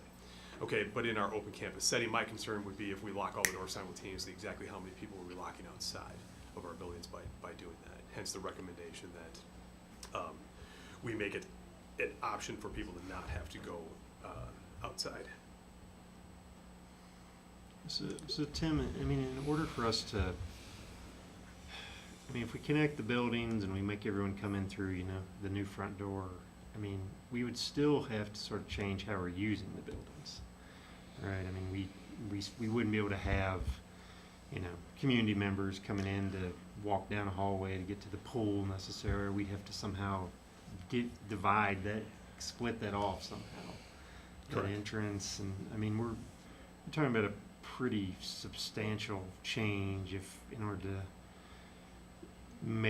to really be able to lock the buildings, just because of the way we use them right now, right? 'Cause it's, you know, they're used by members of the community for all sorts of different things all day long. Correct. Okay. Yes. There are people all over this campus all day long. So in order to do that, really, I mean, we'd have to have a discussion about relocating or somehow changing, you know, some of the services we're providing, you know. And where the administration is and. Yep. exactly Yeah, where it's the a administrators' right, offices are. right. It's really that security, the security lens. So we Yeah. just want to make sure that as part of this conversation, it's brought up, and we'll have to work through a lot of those things as we're moving forward. Yep. So Tim, when you're talking about recommending connecting the buildings so that students are essentially not outside, are you also recommending to change the ability for students to come and go as they do now as well? Is that part and parcel with that? Because then they would be outside those. Turn on your microphone. Oh, I'm sorry. Because then they would be outside those, you know, even if we put them all together, if we had that same current policy, they'd be outside if the buildings got locked, right? Correct. So that's the fine line that is the conversation that needs to be had. Right. Is so where are we going to be with that? We Right. value, How far? we treasure our open campus. Right. And until 3 weeks ago, our open campus was a huge selling point for the Shorewood School District. Right. I mean, kids coming in here, looking around, shopping in the North Shore, got to look at our front space that we have out here, Mhm. and all the kids moving around, and they start drooling. 3 weeks later, in the present moment, as I'm sitting here talking to you, now I'm not so sure. I got phone calls from 2 parents who toured here last year and opted for different school districts, who wanted to give me their advice on what we need to do here. So here we are now, and so I feel like it's my responsibility to No, put forward a yeah, we agree. recommendation Of course. Yeah. that's going to be the strongest in terms of safety and security for our students. And I think just to add to it, you know, so last year when we had our soft lockdown, it took us roughly 7.5 minutes to lock the 22 entrances we have here on campus. Oh my gosh. You know, in an emergency situation, 7.5 minutes is a long time. You know, and again, not advocating, you know, any ulterior motive with this, just simply stating the facts. So we have 22 entrances, 7.5 minutes. It's a long time to try to get our campus secured. Now we had it secured with people, but we didn't have it secured necessarily by like lock on the outside exterior doors. Okay, any other questions for the administrators? And then I want to bring Chief Nimmer just to... Yeah, I'd like to learn a little bit more about the ALICE training and a little background as to, you said that there was some training in the fall during Safety Week, and then there was a lot more the last week. Yep. Yeah. No, so about 3 years ago, myself and Drew Rukuski. Drew is now an interim detective with the Shorewood Police Department. After my first year here at Shorewood, Drew's first couple months kind of working with our schools, basically kind of looked at each other and just thought to ourselves that there is a really cool, unique campus that also requires some really cool, unique ways to keep it safe. So we actually sought out about what trainings might make sense for us to try to put some practices into place here at Shorewood High School that would help keep our staff and students safe, or at least help give us a better lens about how we need to react to safety situations. So we approached Tim and asked Tim if we could go to it, and we went to a multiple-day training that essentially started really equipping both of us with the knowledge, and Drew probably less so than me because he's a law enforcement person by nature, but really equipping us with how do you think about safety in your campus or on your campus? How do you look at looking at vulnerabilities in your campus? How do you look at responding when there's incidences that require your response? And how do you tailor things to essentially a lens of when you know there's going to be an emergency or when you're informed and when you don't know there's going to be an emergency on campus? So again, when you think soft lockdown, hard lockdown, lots of times those are situations where we find out the information from the police department because we have such a great relationship with the police. There's other situations where we don't know there's going to be an emergency and we aren't informed ahead of time. So then that becomes to how do you then alert those around you and have systems in place to make sure everyone around you can have as much information as possible in the high school lens as explicitly as possible, so that teachers and students and staff, everyone is hearing the same message and the same instructions to be able to put those instructions into place. That's essentially the nature of it. In my 3-minute spiel about it, it's about informing yourself and looking at how do you and make sure you're equipped with the knowledge to make decisions that are best for the emergency situation at hand. So currently, how many people are trained in Shorewood in this? I believe I am, and I believe the Shorewood Police Department has 2 officers that have gone through the school-based or workplace-based training. Not that they're not trained. Right, right.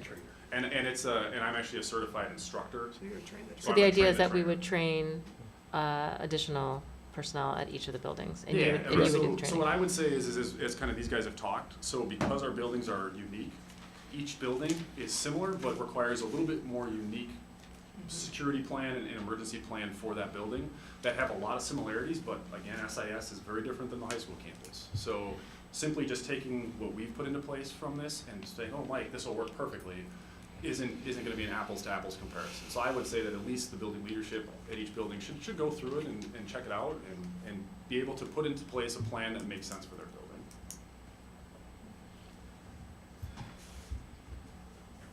Great. All right. Anything else for the administrators? I guess are there plans then to continue the training and getting all staff, and then like we do with RaceWorks, onboarding kind of new staff as they come on? Yeah.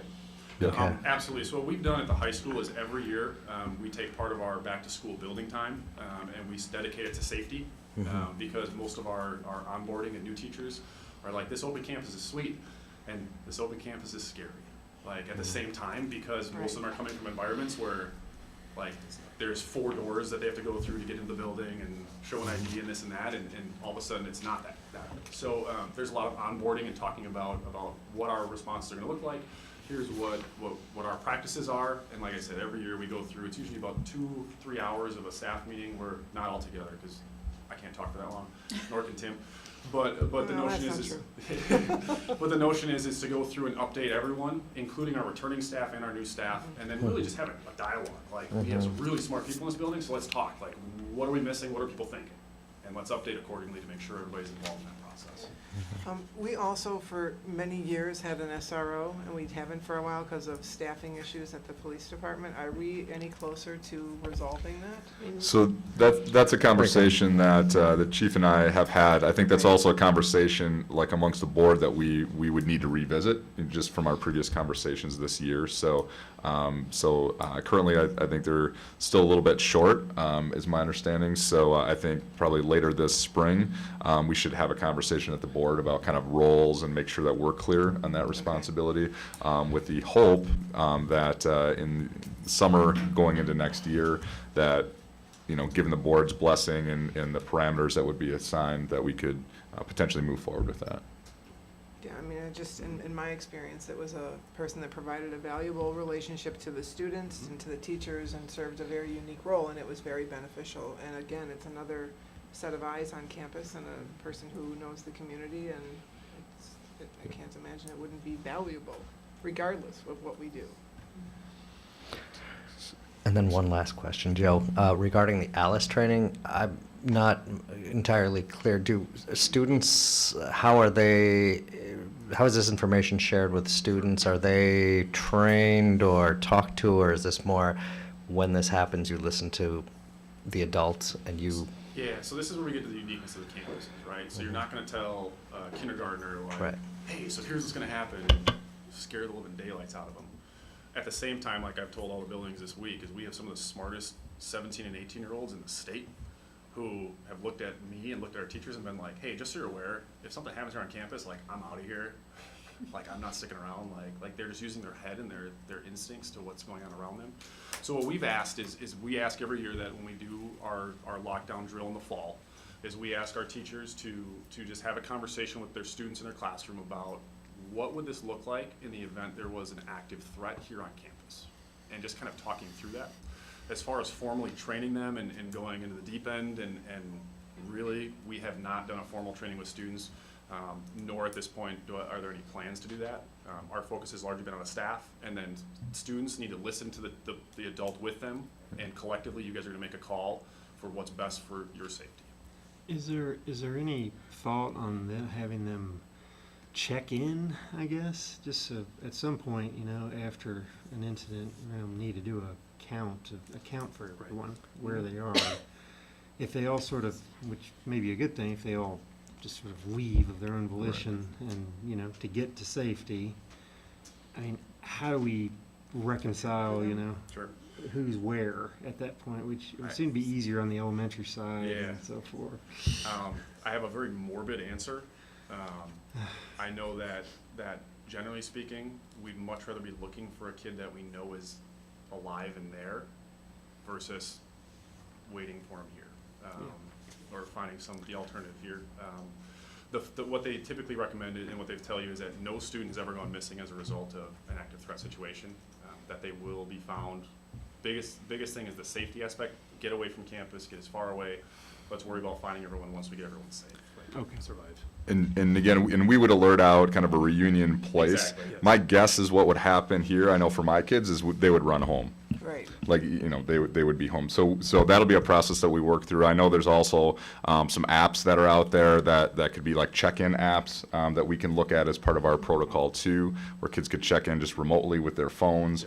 So there's some different protocols that, again, are evolving as part of this. Having had numerous evacuations in my professional career, both of serious nature, because working on Capitol Hill from 2000 to 2005, can't tell you how many times I evacuated for various things. So I think the technology is there. I think the resources are there. I think we really need to sort of think outside our little Shorewood box when we consider these security issues. So I appreciate looking for ways to deal with this stuff. I also think because we're not a typical high school in terms of our structure, our buildings, that we look to people who are, you know, in a small college that has multiple buildings. What are their protocols and practices? How do they, I mean, we send our kids after their senior year to the places that, many of which look very much like this, but they just happen to be in a different city. They deal with the same issues. So what can we learn from our, you know, peer institutions that aren't high schools, I guess? Yeah, I would agree with that completely. Yeah. I mean, because the reality is, Florida was a one entrance. I mean, they were the high school that everybody, you know, like the stuff. The reality is that we can improve the safety and security. Right. Yeah. Yes. Reduce the risk. Right. Okay, any other questions for the administrators? Otherwise, Yeah, thank you. Great, thank you. So, Joe, I'm going to ask you to stay, and then Chief Nimmer, if you could come up to the mic a little bit. So Joe was able to, as you can see, Joe's our primary trained administrator for the ALICE training, and Joe also did some overview training for each one of our schools over the last week. But I did want to touch base with and have you have an opportunity to ask any questions of Chief Nimmer tonight, just as kind of the idea of maybe responses that they would take, things that he has experience for best practices, and just really kind of give you an opportunity to touch base with him and see if there's anything from his end that we can again use as both short-term and long-term pieces. So with that, I'll start. yeah, go ahead. Well, thanks for having me. Thanks for being so patient. You bet. First of all, I just want to let you know that I'm committed to our school safety. And I think that's been evidenced by our partnership with the school district, both in the past and moving forward. I want to commend the school district for stepping up in the last week or so to do some of the training with the school and staff.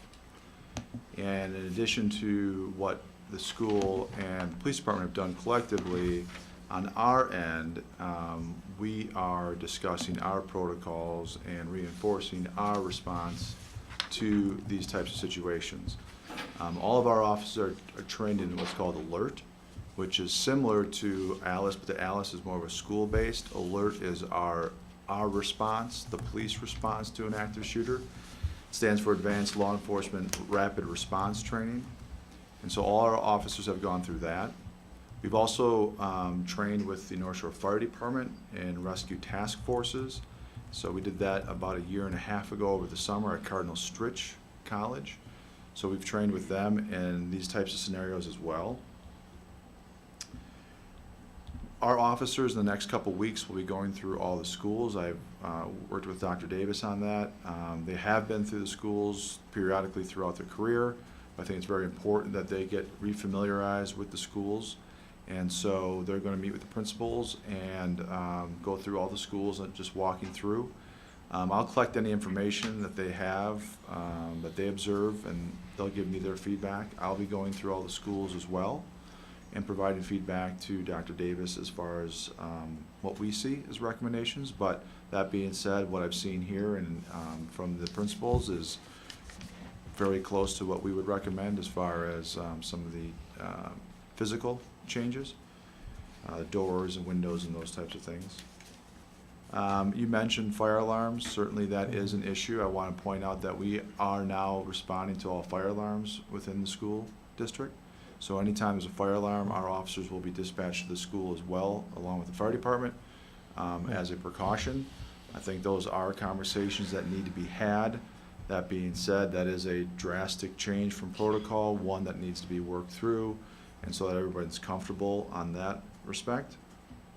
We did briefly talk about reunification. One of the things, we had a training with Safe and Sound Schools, and one of their focuses on reunification, because that is an important piece to this, and it is going to be a challenge, just based upon the location of our schools to our homes. And so it's natural for the students to go home if they do run, which is something that we'll just have to work through and deal with. We've talked about numbering doors. I think that's helpful. We can do some of those things. I do want to point out that in our training, and one of the things that we've discussed is our response to this unfortunate situation. I know there's a lot of information coming out of Florida about the lack of response by the SRO at the time and maybe some of the deputies. We are reinforcing our response that if it's one or if it's two, our protocol will be to go into the building. It's not ideal. Our training is 4 people, 3 to 4 people. We form a diamond shape, so we have 360-degree coverage, and we move as a group through that school. But I think, as Dr. Davis had talked about, we also have to change to the times. Columbine, it was you sat a perimeter and you waited for SWAT to go.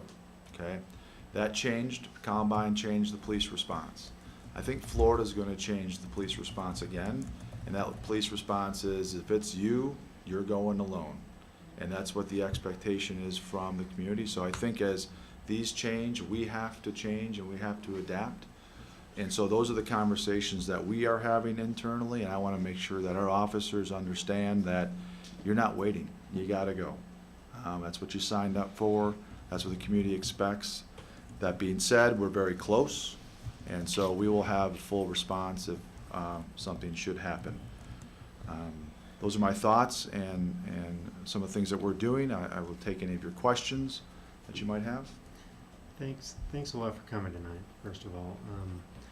One thing I'm curious about is just because of where we're situated and sort of, essentially being a mile square, just geographically pretty small. I mean, is there, as part of the response, is there coordination with some of the other PDs, surrounding Shorewood, where they would also respond at Absolutely, the same time? correct. So we have a mutual aid agreement with all the North Shore communities. And what we've talked amongst our North Shore chiefs is, in a situation such as this, they will self-dispatch their officers. So one of the protocols that we're putting in place is to make sure that once the officers initially go in, someone has to set up the command post to then coordinate the responding resources, because these incidents scale very quickly. And what we found is that when you have the self-dispatch from other agencies, you lose control of the scene really quick. Sure. And so our protocol is to set up a command post for all responding officers to come to, and then they'll be dispatched from that area. So we can, as we scale this, we don't lose control of it. So that's a long answer, but yes, we have that coordination with the other municipalities. Okay. So would our coverage for a tactical or SWAT unit be through Milwaukee County, or how would that sort of next step of tactical reinforcements be brought in? Sure. I mean, in reality, that it would probably not be something that we would do, only from a time perspective. When we look at historically these events, they're 10 minutes. And so what would happen is you'd have the initial response, you'd have the initial incident, and then at which time we felt that there had to be searching of the school done. That is when things had slowed down, then that SWAT team would come in and tactically clear the rest of the building. But that would be probably an hour after the event. Okay.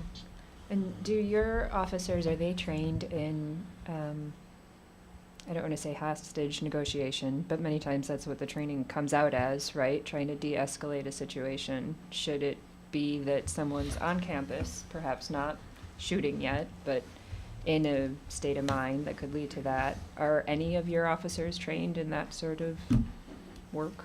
We do probably have one or two, but in that situation where we would have a active hostage situation, we would call in either the FBI or the Milwaukee County SWAT team, who has negotiators on staff.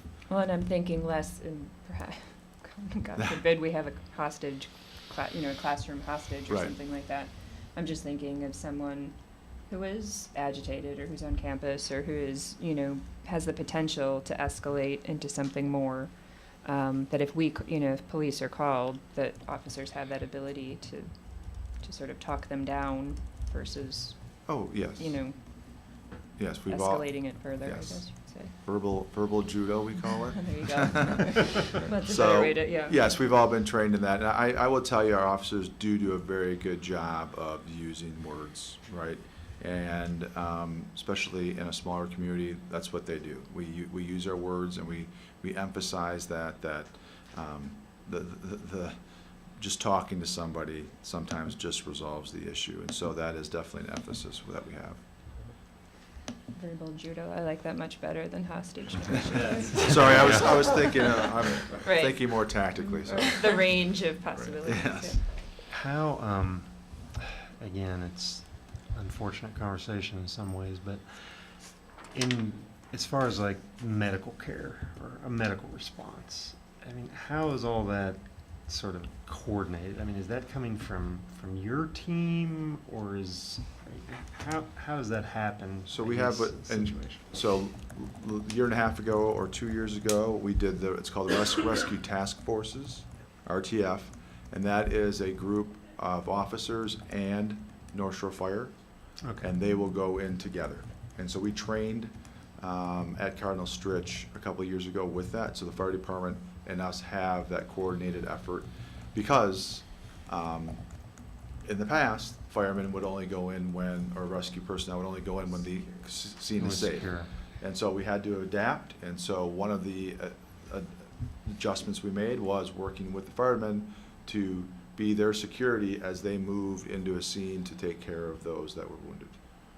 Is Columbia St. Mary's the closest ER, or is there, where would they go? Actually? Columbia St. Mary's or Frederick, and depending on the scale of the event. Yeah, where's the trauma center, actually? Frederick. That's Is it Frederick. Frederick would be Okay, the. they'd have to go. All right. So, you mentioned you're gonna go through all the schools and then, write up your list of recommendations, so that, you're gonna do that in the next month or so, or next couple of weeks?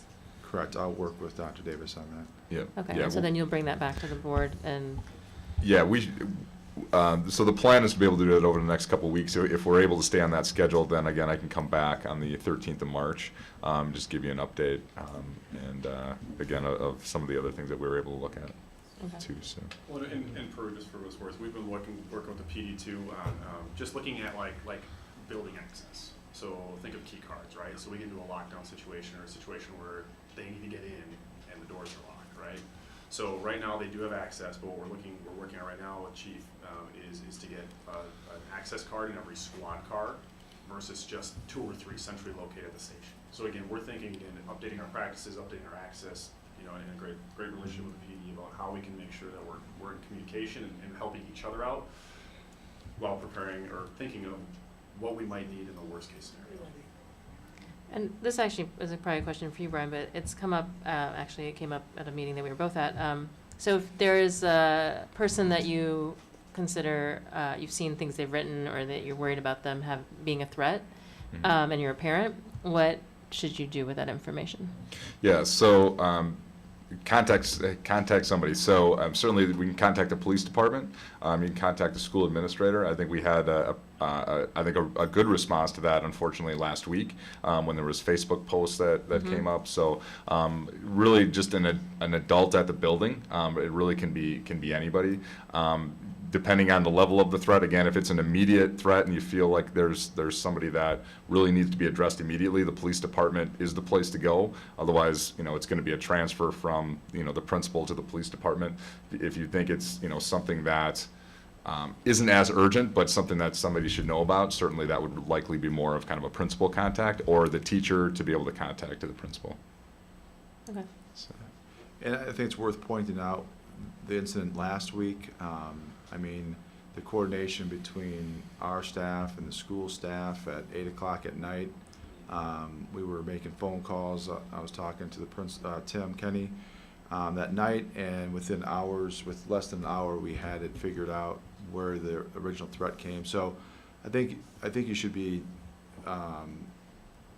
very pleased with the relationship that we do have and that quick coordination, and because some school districts don't have that, and I think we do, because I think we have a vested interest in the safety, and so I think that's a testament to the school. Great. Any other questions? Can you speak to the staffing? Can you speak to the staffing question as it relates to an SRO? Oh, sure. So the SRO position was reallocated during our staffing shortages. We were down 5 officers at one point. Just as we got up to staffing levels, we had a couple retirements and a couple people left, so we're kind of in that same quandrum. We're down 4 officers. When I say 4, we have 2 in training, 2 that we're looking to hire. So we're hoping by fall we would have the full staffing levels back up, and then over the course of the summer, the school district and we can work on some of the parameters of that position and make it a little bit more flexible for us so that we can allocate that person when we need them on staffing, and then but use them in the school as well. So those are just the things we have to work through.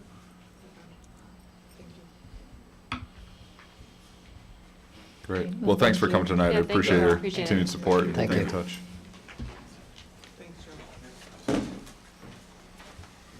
All right, next up is an update on school playground supervision.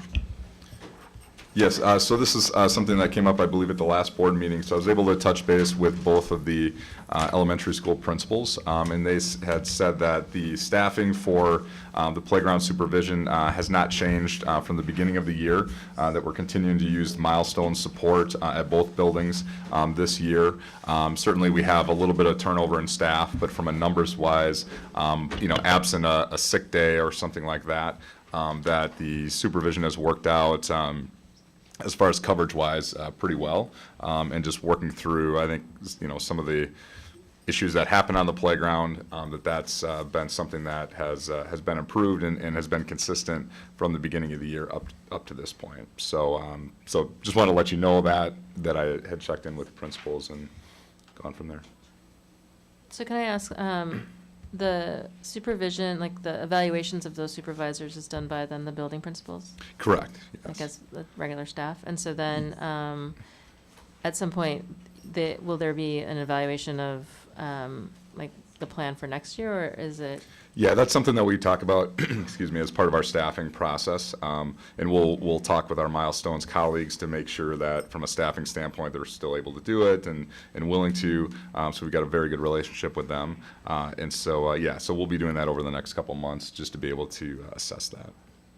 Can I ask, just if there are incidences with the Milestone staff and supervising, they still follow our normal protocol for reporting those instances? Correct, yes. Through the office? Or Yep, through and we the- work in conjunction with their supervisors and staff as we work through any issues that we have. So that's been a really great asset for us as we move forward. All right, so we can look forward to seeing something in a couple months then about when we do staffing updates more generally. Yes, yeah, Okay. yeah, that'll be part of that. Thank you.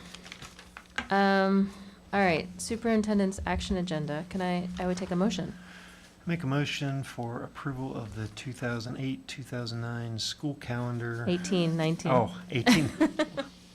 Yes, 18-19 school calendar, and it's for OE11 instructional programs. Can I have a second? I'll please? second. Thank you. All right. Tim's here to tell us about the calendar. Hi, everybody. Hi.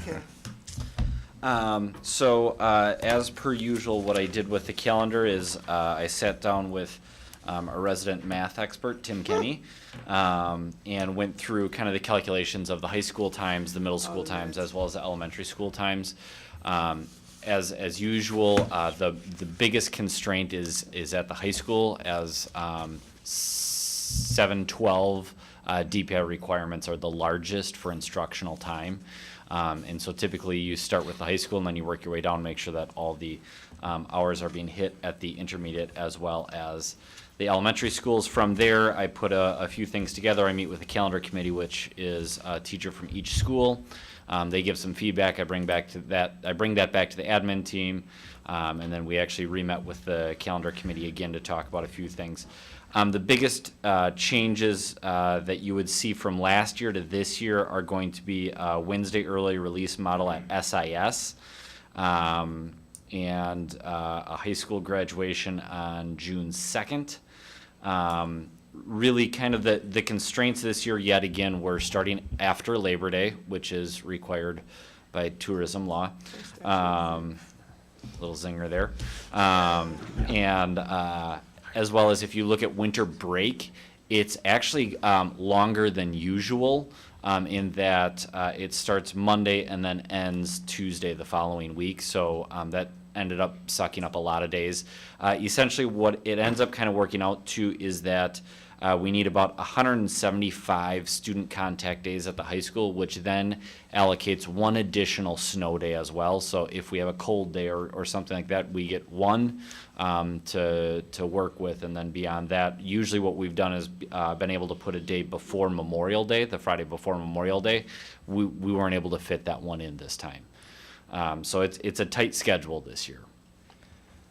Can you Go ahead. Oh, can you speak a little bit to why you're introducing early release at the intermediate school? Yeah, so that's one of our priorities from a professional development standpoint. What we've, as we look at our research and best practices, having job-embedded, consistent professional development that really is focused around teachers working collaboratively. So, say grade levels, for example. Right now, Mike joined through his leadership. It has the 7th grade and 8th grade teams meeting, but they're doing it after schools on Wednesdays. And so what and it's not as consistent as every week. What we know for a fact is we need some time for teachers to be able to have time together, to be able to take a look at their most needy 5 kids or 10 kids or 15 kids on a regular basis, and what can they do to be able to make a connection with the student, be able to improve instruction for that student, and that's the best from a practice standpoint for professional development. That's the best setup that we can have because we have it at the elementary school. And it's really something, as we've talked with our committee, talked about having it not be a necessarily scripted time where we'd be introducing new initiatives, but it's really going to be around students.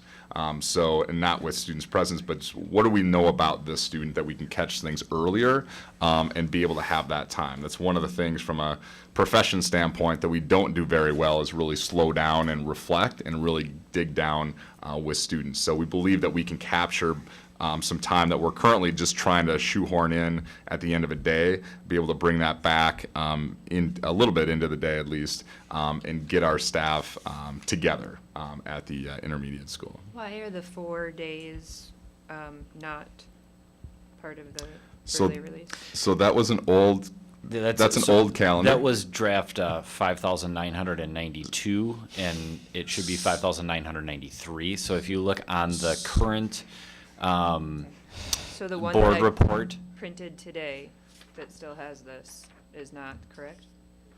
does So it have those 4 days don't exist. So the 4 days that are, Which 4 days are we talking about? so the 4 It would've days been of, October if you look at, 17th. 11th, 11/7, 2/27, and 3/20. right. Yes. So we've been able to work through from the calendar standpoint that those would be consistent with the elementary school.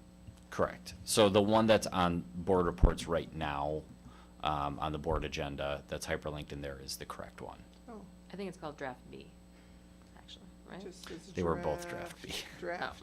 Mine just It says was draft. it was version 2 of Draft B. The filing system that I have is Yeah, it was important for us to have Unique. consistency with the Unique. elementary schools.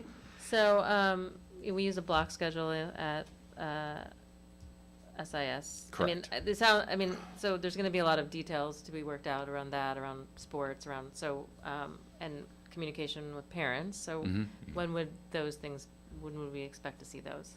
So Can I Mike ask had, 2 more questions before we get to finalizing stuff? Sure. Sorry. nope. One, interestingly that you talked about Christmas break being long, because my comment was, I got a lot of feedback this year from Mhm. a handful of parents that I saw during the break saying, I hate that our Christmas break is so short, couldn't we do it longer? And then I look and think, okay, well, it's a little bit longer, but we have those 3 days, and I think, could we do a 2-week break and go longer Right. in June? And do we look at that?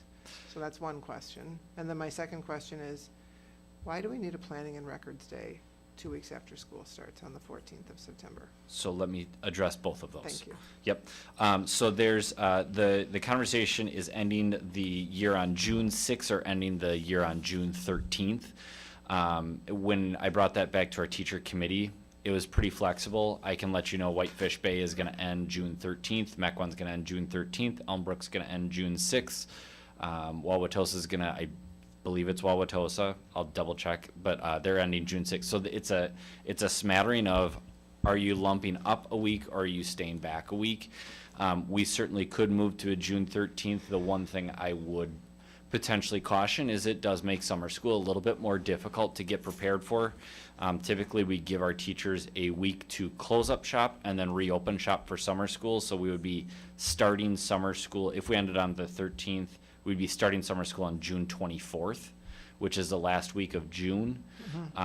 So we would more than likely have to run summer school through the week of July 4th, obviously taking off the 4th and 5th. But we have tried the past few years to try to take that, to give parents and kids that week off so that they can do something during that time, even if they're in summer school. So it's a possibility that we could certainly look at. We just went with the 6th to get kids out earlier. But if we went to the 13th, you're saying that we could have 2 weeks off at Christmas? Like, what would be the difference in this calendar? Yep, so That if would we be a went. 2-week break. So potentially. Potentially. Right. I mean, we so could do that or we could do something else. correct. Yeah. So if we went to the 13th, we could add 4 more additional days and potentially, so if you look, right now we have 6 startup professional development days at the start of the year. If we went to the 13th, I would probably look at moving at least one of those into the year. 6 is just a lot for startup, and then not to have a moment to take a break and get some professional development or get some valuable teacher work time during the year. So usually we have a teacher work day sometime in February where they're oftentimes working on their educator effectiveness and having those conversations. We weren't able to fit that in. I would also look at that Memorial Day weekend and looking at that and saying, okay, so, do we want to bolster that back up to a 4-day weekend? So we certainly could look at that as a 2-week winter break. If we move down to the 13th, that would take 3 of the 4 days, and we'd have 1 day to play with. And how long is summer school again? Summer school has historically been 5 weeks. And you like it to be done by the end of July? I would prefer that we don't go into August with summer school, correct? We have sports starting the first week in August. And if you started summer school on June 24th, you'd have 5 Exactly, full 5 weeks. I would have Well- exactly 5 weeks if we went July 4th week. Right. Right. So of the districts that you mentioned with the end date, how many of those districts have early release? Do you know? I don't have a good answer for you. And I'm curious if those districts also have as many personal days and extra days and all the days that we have. And similar to last year, I don't know that our calendar is at all friendly to working families. And I appreciate adding time at Christmas, that's when some people travel, but the amount of days that we have plus early release is just it's a lot. I'm curious if it's been considered to have a parent or two, perhaps an older parent and a younger parent on that calendar committee Mhm. because I think there's a voice that's missing as we're putting this calendar together. So I would hope that perhaps that could be looked at. Absolutely. And I think, I think Dr. Davis outlined very clearly the main reason for an SIS early release. A secondary outcome of that early release would be that we would have some 7th and 8th graders, some older students available for our elementary early release students as well. Sure, if you have an older kid.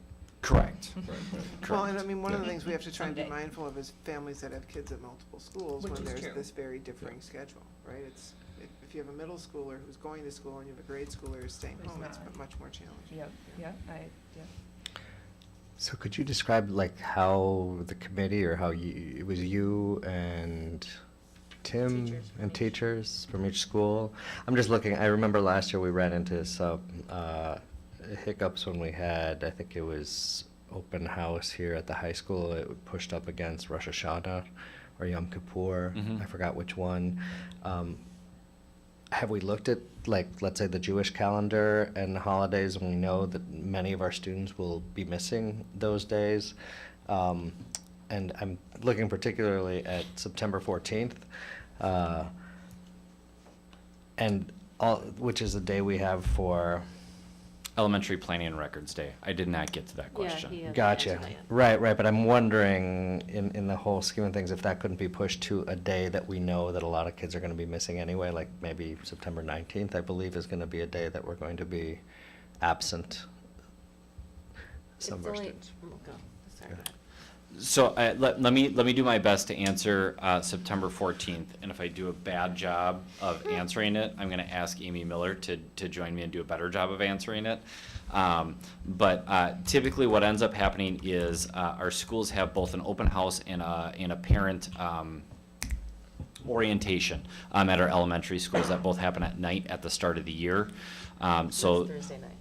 Right, so one of those is so that 14th is oftentimes kind of a, okay, so you've stayed late 2 nights, now we have a little bit of a payoff, as well as many of our teachers are just getting to know some of their new classes of students, understanding where they're at, and they're adapting and differentiating their instruction once they get to know those kids a little bit better, and they're trying to do that early in the year, as opposed to waiting until it's a little bit too late. Miss Miller, Come on would up. you like to join us, Come on please?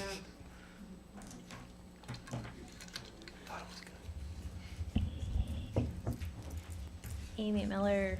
Oh, I guess I'm No, not a you're- resident here. I'm a teacher. Teacher Fifth, sixth grade. Another really important thing for that first records and planning is teachers have the time and they dedicate that time to meet with special ed staff, have the aides within the building also on that day, and we talk to the teachers that came the year before. So we've had the students for 2 weeks. We can come with our questions, and then, because you can front load me on all of, here's what you need to know, this is what you need to be looking for, but the student has to show up. the student has to show up. They may present themselves completely differently, and then we have that opportunity to have the conversation with those who knew them the year before and those who are bridging that, who are when the students have a 504 plan or an IEP. So that's really, really essential for meeting the needs of our students. Okay, that's very helpful, thank you. Sure. Welcome. So I guess, Amy, if that were pushed, let's say, to September 19th, which is 4 days later, I know it doesn't meet the needs of keeping, teachers who would have been doing open house and parent night, and having that day to kind of catch their breath and do all those things. So you're suggesting a day off of school on a Wednesday? I think that we're going to have a lot of students absent on that day, and I would ask, do we have the statistics on how many students? I know that in my classroom this year, I shouldn't even say because it's not representative of the district, but I think it's a really good question. Mhm. And I think, if Yeah, we can we look at as that. a body say this is what we determine to be a critical mass, then I don't, Pablo, to your question, moving it to the 19th would be I'm looking, odd. Nicolay has that day off. Yeah. I'm looking at looking at some of the other schools. They also have early release, by the way, every other week at 1:19 p.m. or so. Okay. But I'm just wondering, it would be 3 or 4 days later. I don't know the statistics myself. I know when I taught here that I would have several of my Jewish students would be Right. gone on Right. some days, and yeah.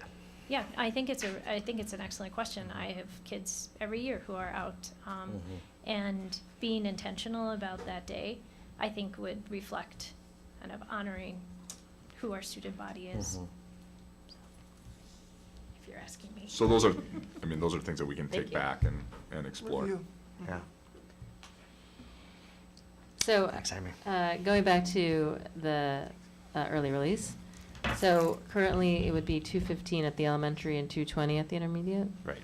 So, kind of just given your example of the older sibling picking up the younger sibling, could we reverse that? I Right. mean, or, Let me rerun the numbers one more time and see if I can maybe squeeze another 5 minutes out and see if we could or you potentially can get them. keep my kid 10 more minutes too.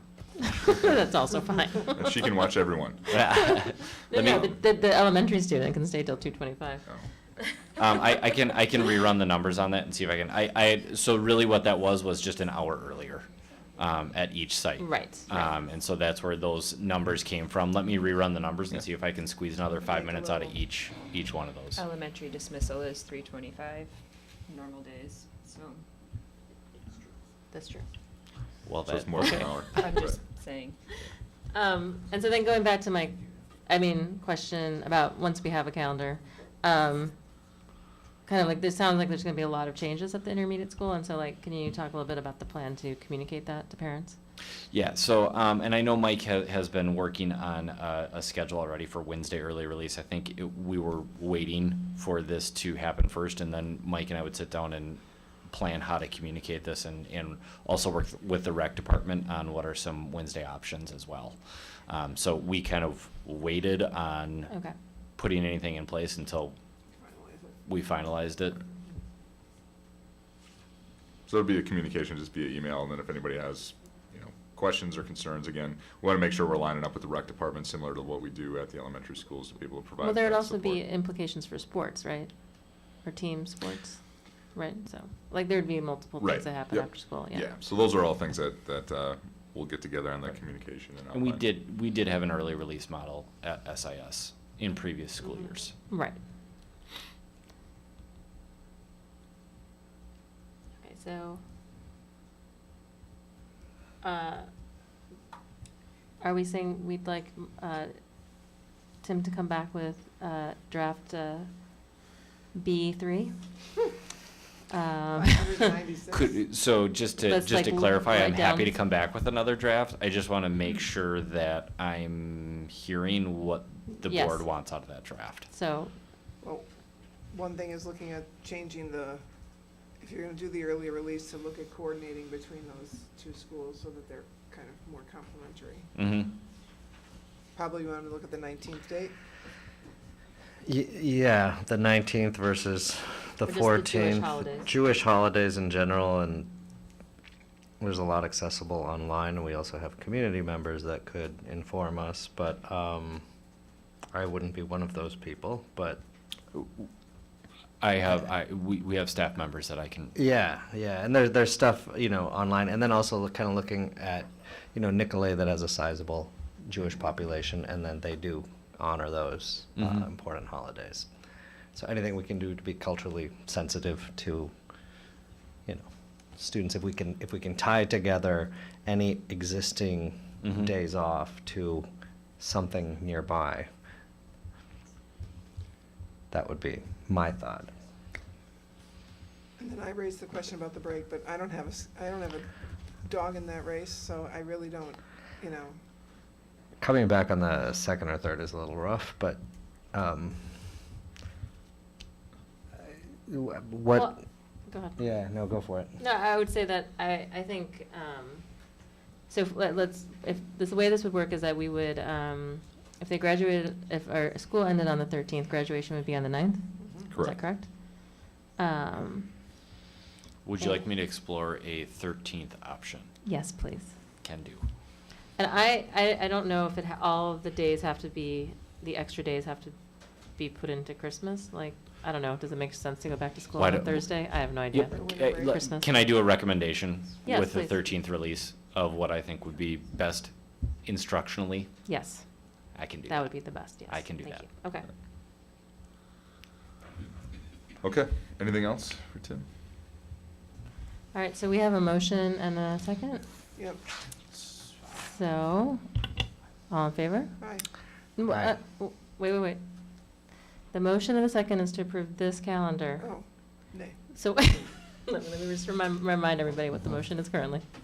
Okay, so, all in favor? All opposed? Aye. Nay, or yes, Nay. or opposed? Nay. You're opposed to this calendar, I'm correct? opposed to this calendar, I'm Ye- voting nay. I'm voting nay. Yeah, I am opposed to this calendar. I am as well. Okay, so it's not passing, 5-0. Thanks, Tim. And Tim? And we'll bring it back March 13th. Okay. Our Please. next new board meeting. Okay, I will take a motion for the superintendent's consent agenda. I move that we approve the consent agenda. I second. All right, all in favor? Aye. Aye. Motion carries. Wish Mr. Larson the best of luck in Yeah. his new Will endeavors. you come back to us, Brian, with what our plan is? Because that's Project Lead the Way, that's a relatively new Right. program, Yeah, so so how are we gonna be dealing, that's a significant deficit. Yeah, we have a very good sub who's been working on that. Awesome. But I can bring you back that plan. Okay, board governance. So up first is, we talked about this, putting this on the agenda last time, public comment placement discussion. Yeah, I was the one that raised that. I'm just suggesting, because if you look at your watches now, it's 9:24. We started at 7. If people miss the chance to speak at the beginning and they have to wait until we're done with board governance and the other things on our agenda, it gets late as you know. And the other thing is, I think what I recommend is adding an additional public comments before board governance and after the superintendent's consent agenda. It seems like a natural place, especially if there's a hot button issue that we're talking about, for people to come and speak to us about that. It could even go before the consent agenda, because that's not something we do any discussion of. I mean, it could be earlier. Before the board governance. No, before the superintendent's consent I agenda. mean, we don't always have these on the agenda, so that's, I think, the thing to, I mean, Well, so when we. I wouldn't use like those as like. Then marker. what if we said, what if? I guess I was go ahead. No. No, I was gonna say, like, when you brought it up last time, I thought, like, there's kind of like a break between district operation stuff Right. and board stuff, and so wherever Maybe that that's the break place, happens. right. Is where I was thinking. Does that make I sense? think it's just fine. I don't Mhm. see any reason not to do it. I agree. Okay, Hillary? Yep, I agree too. So I will put it after the After things that. board operations? After district. District Well, operations? well, after before board governance. Yeah. Yes. Yep. How's that sound? Because we always have that on the agenda. Yeah. And I don't know that we have to be so specific. I mean, we can Sure. shoot for that. I mean, we don't have to have another discussion if we decide, looking at an agenda, that it would naturally fall somewhere else. Yeah, yeah. I don't think The we, intent By is- and large, the intent that's is the just put it in the intent. middle. to add an Exactly. additional one, That's fine. We throw don't it know in the what the middle. middle's really gonna be, I mean, because we yeah, never know. that's the hard part, right? Because sometimes it's like front-loaded and, Right. right, we're 2.5 hours in, so this would be where it would be, but, I mean, just kind of like, yeah. yeah. Okay. Great. You will see that in the next agenda. Facilities planning update. So I just wanted to let you guys saw the thing that went out in Infinite Campus. Actually, Joanne, do you get those? I need to figure that out, actually. I realize that. Sorry.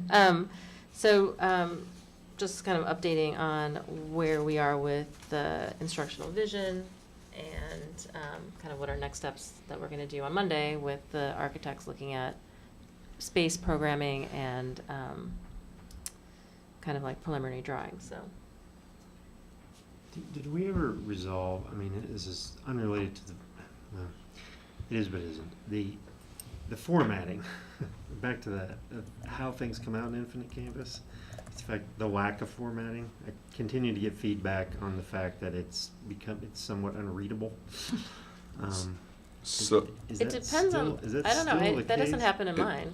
It shouldn't, so it's really the difference, that might be, so when you send it out via like the emergency messenger, so like the snow day or an active shooter Exactly. type of thing, that's when the format It's gets just a really big jumbled. blog. Right. Blob. If it's just the regular messenger, which is what we would send out, like typically like with our facilities updates and Announcements. other announcements, then you can format it and it stays consistent. So that is that's how I would read that. I'd have to double check to make sure.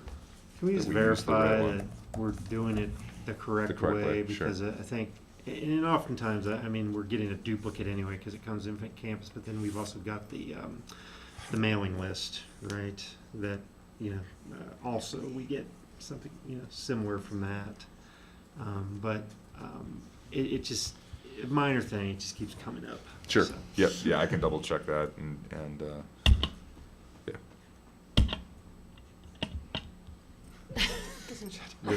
Okay. And then I was at the seed board meeting on last Monday, and I think,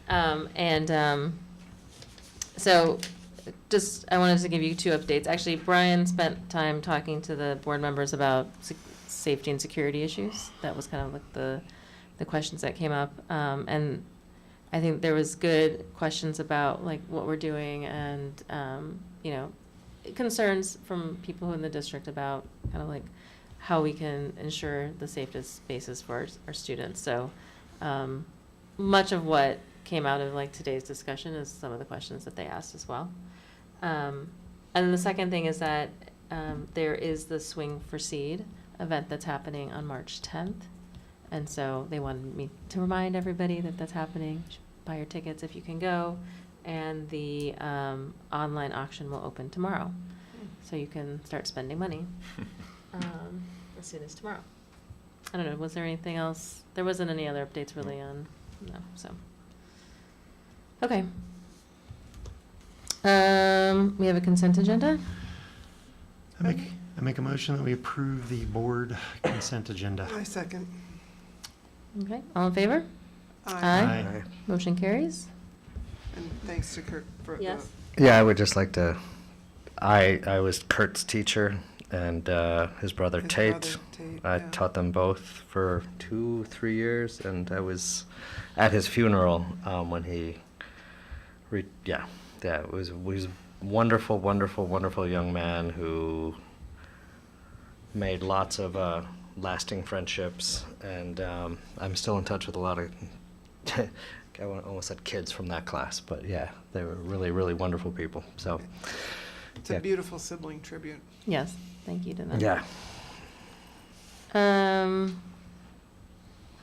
Did I do all, sorry. I don't know. We can Yes, do it we again. Okay.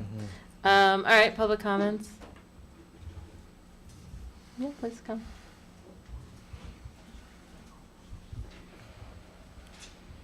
Please just state your name and address. Hi, David. I'm at, I get stuck, 4400 North Wildwood. I just wanted to say if SIS is getting out early, I think it would be great to coordinate with the library, because those kids, that if you're ever in the library from that period at the end of school until about dinner time, it can be kind of wild, and they don't really have staff there to, monitor young adolescents, and I know that's an ongoing issue with the library staff. So, yeah, and I mean, not all of them are going to be doing rec activities or classes. So, anyway, just wanted to make that comment. Great, thank you. Good suggestion, thank you. Any other public comments? Hi. Allison Loshak, 4098 North Lake Drive. Apologize if I stumble over my words. I hate sitting up here. I guess I have a number of concerns. We are a new family to the district. We bought our home in June. It's also our first time in public school versus private. We were previously at University School.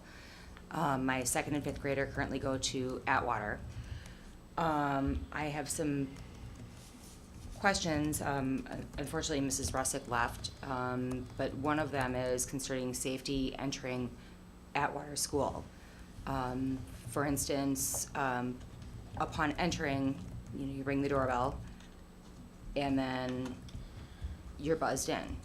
And my question was, is there a camera that they can see who is coming in? Because, they say that they can see who is entering, but, the flight of stairs is like this, going up. And the doorway, there's glass here, but if you stand at the side, there's a frame of a door this wide. I've never had anybody say to me, who is wanting to come in over an intercom. There is no dialogue at all. You're buzzed in, and once you're inside, my 2nd grader's classroom is 75 feet away once you get up that flight of stairs.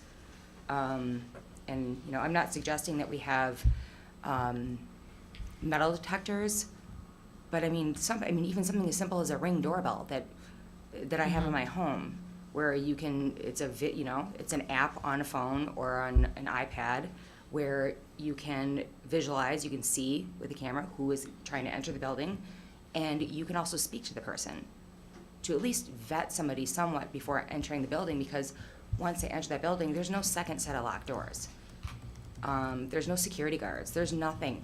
There's the ladies that are working in the office, who are often very times, very busy handling other things. Mhm. So it's almost, I feel, a false sense of security. So that's one of the things that is, very concerning to me. The other thing is, with the thought process of not addressing the younger elementary school children concerning what's really going on when we're doing a soft drill or a hard lockdown drill. I very much want to protect my children from anything that would ever stress them out or hurt them. That being said, I think that we are remiss to think that our children don't know what's going on at that age level. My 2nd grader, who came to me this past Sunday and said, "Mom, some friends I know are making posters, and we want to make some posters and go hand them out to some of the businesses on Oakland in Shorewood." I said, "Posters for what, sweetheart?" And she said, "For what happened at the school in Florida." Okay? These younger children have older siblings. They have friends that have older siblings, and they know about all what's going on. It's digging our heads in the sand, thinking that, they don't know. And we don't give them enough credit. And I think what causes even more anxiety is not addressing it, because they feel like they're in the dark. My 5th graders, had a stomach ache. She's asking me to turn the alarm system on. And what if it's somebody that we know who's trying to get into our house? I'm like, she's never raised those questions before. She's never felt that way in her home. And, I hadn't discussed what had happened in Florida with my girls, but they know what's going on. I don't, and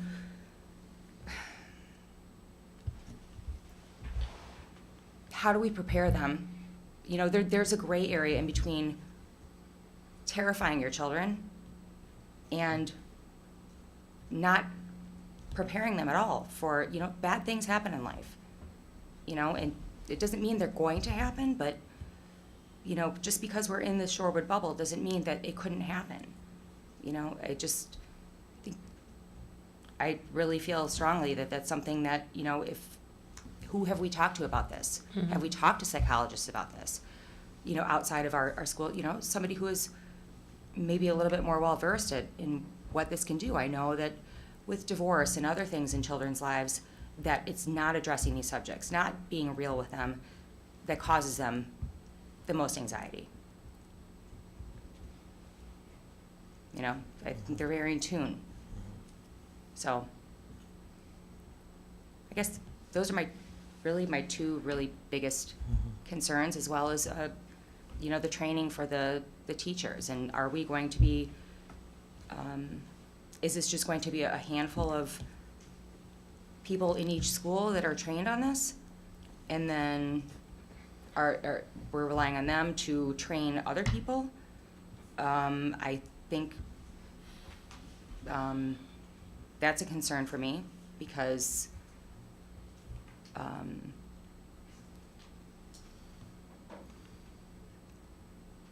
to rely on someone who has just themselves learned this, and what is the cost to have the teachers trained? From my understanding, it's about $25 a teacher for the ALICE training, which, if we're talking about what we just spent, and I forget exactly what it was for. I'm sorry, that was a couple hours ago, and I'm new to the district. But how much were those dinners that cost? You know, when people are traveling and they're going out to fancy restaurants, how many teachers could that have trained? You know, I think we need to look forward and hire a safety company to come in and look at what we can do. You know, where our weak points are, and somebody who's, you know, that's knowledgeable. And then go from there. I agree not to penny wise pound foolish and go ahead and, like, okay, let's do this and do this, and then 6 months down the road realize we rushed into it and we are wasting money and we could have done this better. But I think that would be a really good first step. So I'll leave it at there. Thank you. Thank you. At that. Can I, so, Yes. I definitely want to follow up with you on this, so I would have to get with Brian and we can follow up with all these questions, but before you leave, just get your email Yeah, and your information. absolutely. Okay, thanks. Okay. Thank you.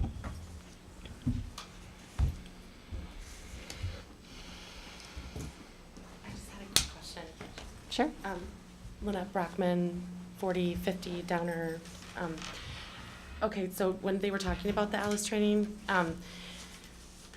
Joe kind of mentioned that he was trained and that he spoke to some of the teachers and kind of filled them in, and he said that but the students haven't practiced it, and it sounded to me, and maybe you guys heard differently, that the children would be able to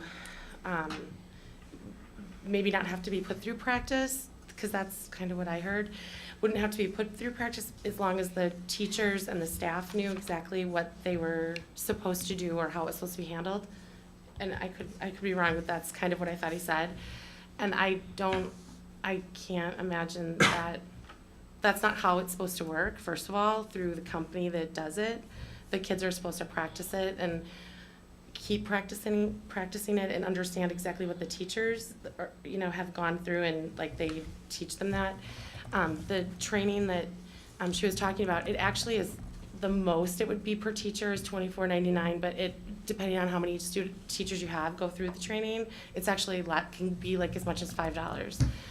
So that's really not that much of an investment, I don't think. And there's an online training, that's what I'm talking about, that's like $24. I don't know what Joe did, how much that is, or how important it is for them to go through what Joe did, as opposed to the online thing. But the online thing is available to all of the teachers, from what I understand, and they can go through that. I feel like the information that you guys sent out kind of made it sound like everyone was already doing that, and it isn't at all what is really going on. Joe's the only one that's been trained. He's talked to his teachers about it. So I just want like more clarification as to where you guys are going with this and exactly what you understand of it, and because it seems like there was a lot of information in that letter saying, and it made it, and I talked to other parents and they thought the same thing. And our kids never went through any practice drill with that at all. Was this a letter that was sent to high school parents, or what? The one that was sent out. You saw a copy of it, because like Brian on sent it to all of us. This was the district It was What sent are on a they saying? Friday afternoon, the one that went, I think it went out district-wide, because it had the part about the elementary school, so it was the one that went out district-wide on that Friday. But it mentioned Alice training, which also, I don't know if you guys are aware of this, but that was the first time that any of our parents in our district even heard the word Alice. They never, that was never communicated with any parent in our district prior to that letter going out. And I think that's kind of a. So, I need to follow up with Joe on these questions about who's getting there is gonna be a hard lockdown drill, but Mhm. that's not the same as the Alice training, so let Right, me find it's- out, you had a bunch of questions and I can get back to you on that. Cause I Okay. don't know them off the top of my head. Okay, So- okay.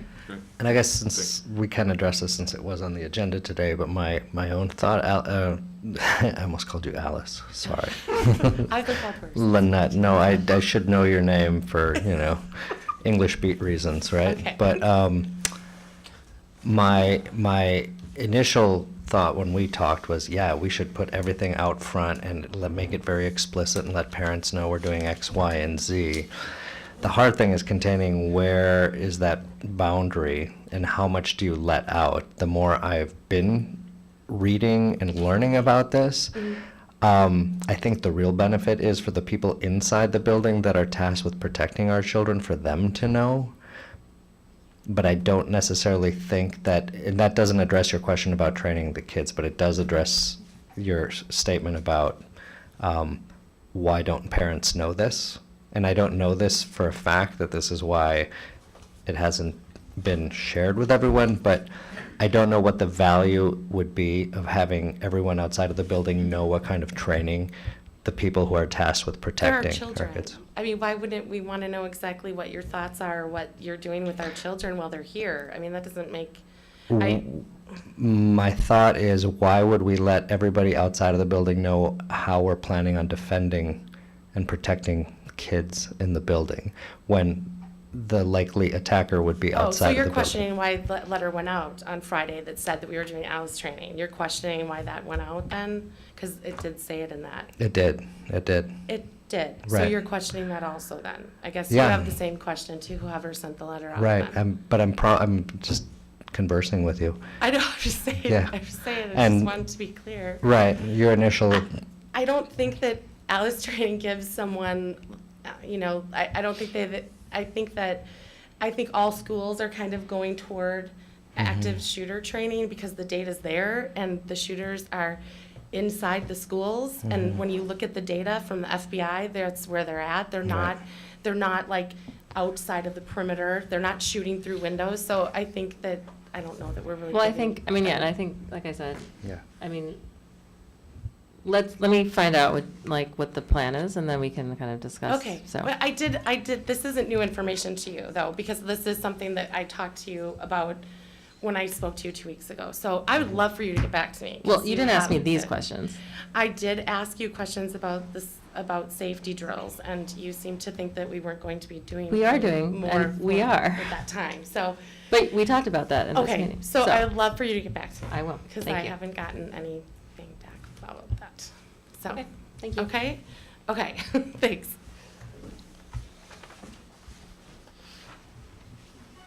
All right, review of to-do items.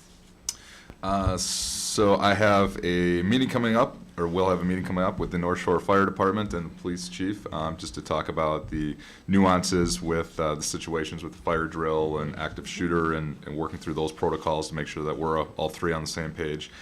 Looking at drilling down on costs of security cameras and the PA systems, just to be able to get a better definition of what that investment is. And looping in Mickey Bryan, make sure we loop him in on that Yeah, with the conversation. technology, Yeah. the technology piece to that. Is the technology report is coming in the March meeting? That's the plan. It is Yeah. prepared, yeah. Okay, It's well- ready, it's ready to I go. have So, it. so we'll do some of the integration of that. That makes sense. Walkthrough, I'll be coordinating the walkthroughs between the police department and with the principals, just so, again, our officers can, one, be familiar with our buildings, but then also be able to provide us with some further recommendations or assessments of what they see. We'll be working with the calendar committee to be able to just refine address some of the issues that you brought up tonight. I'll look at the, get a defined subplan for the Project Lead the Way teacher, because that was a question that came up.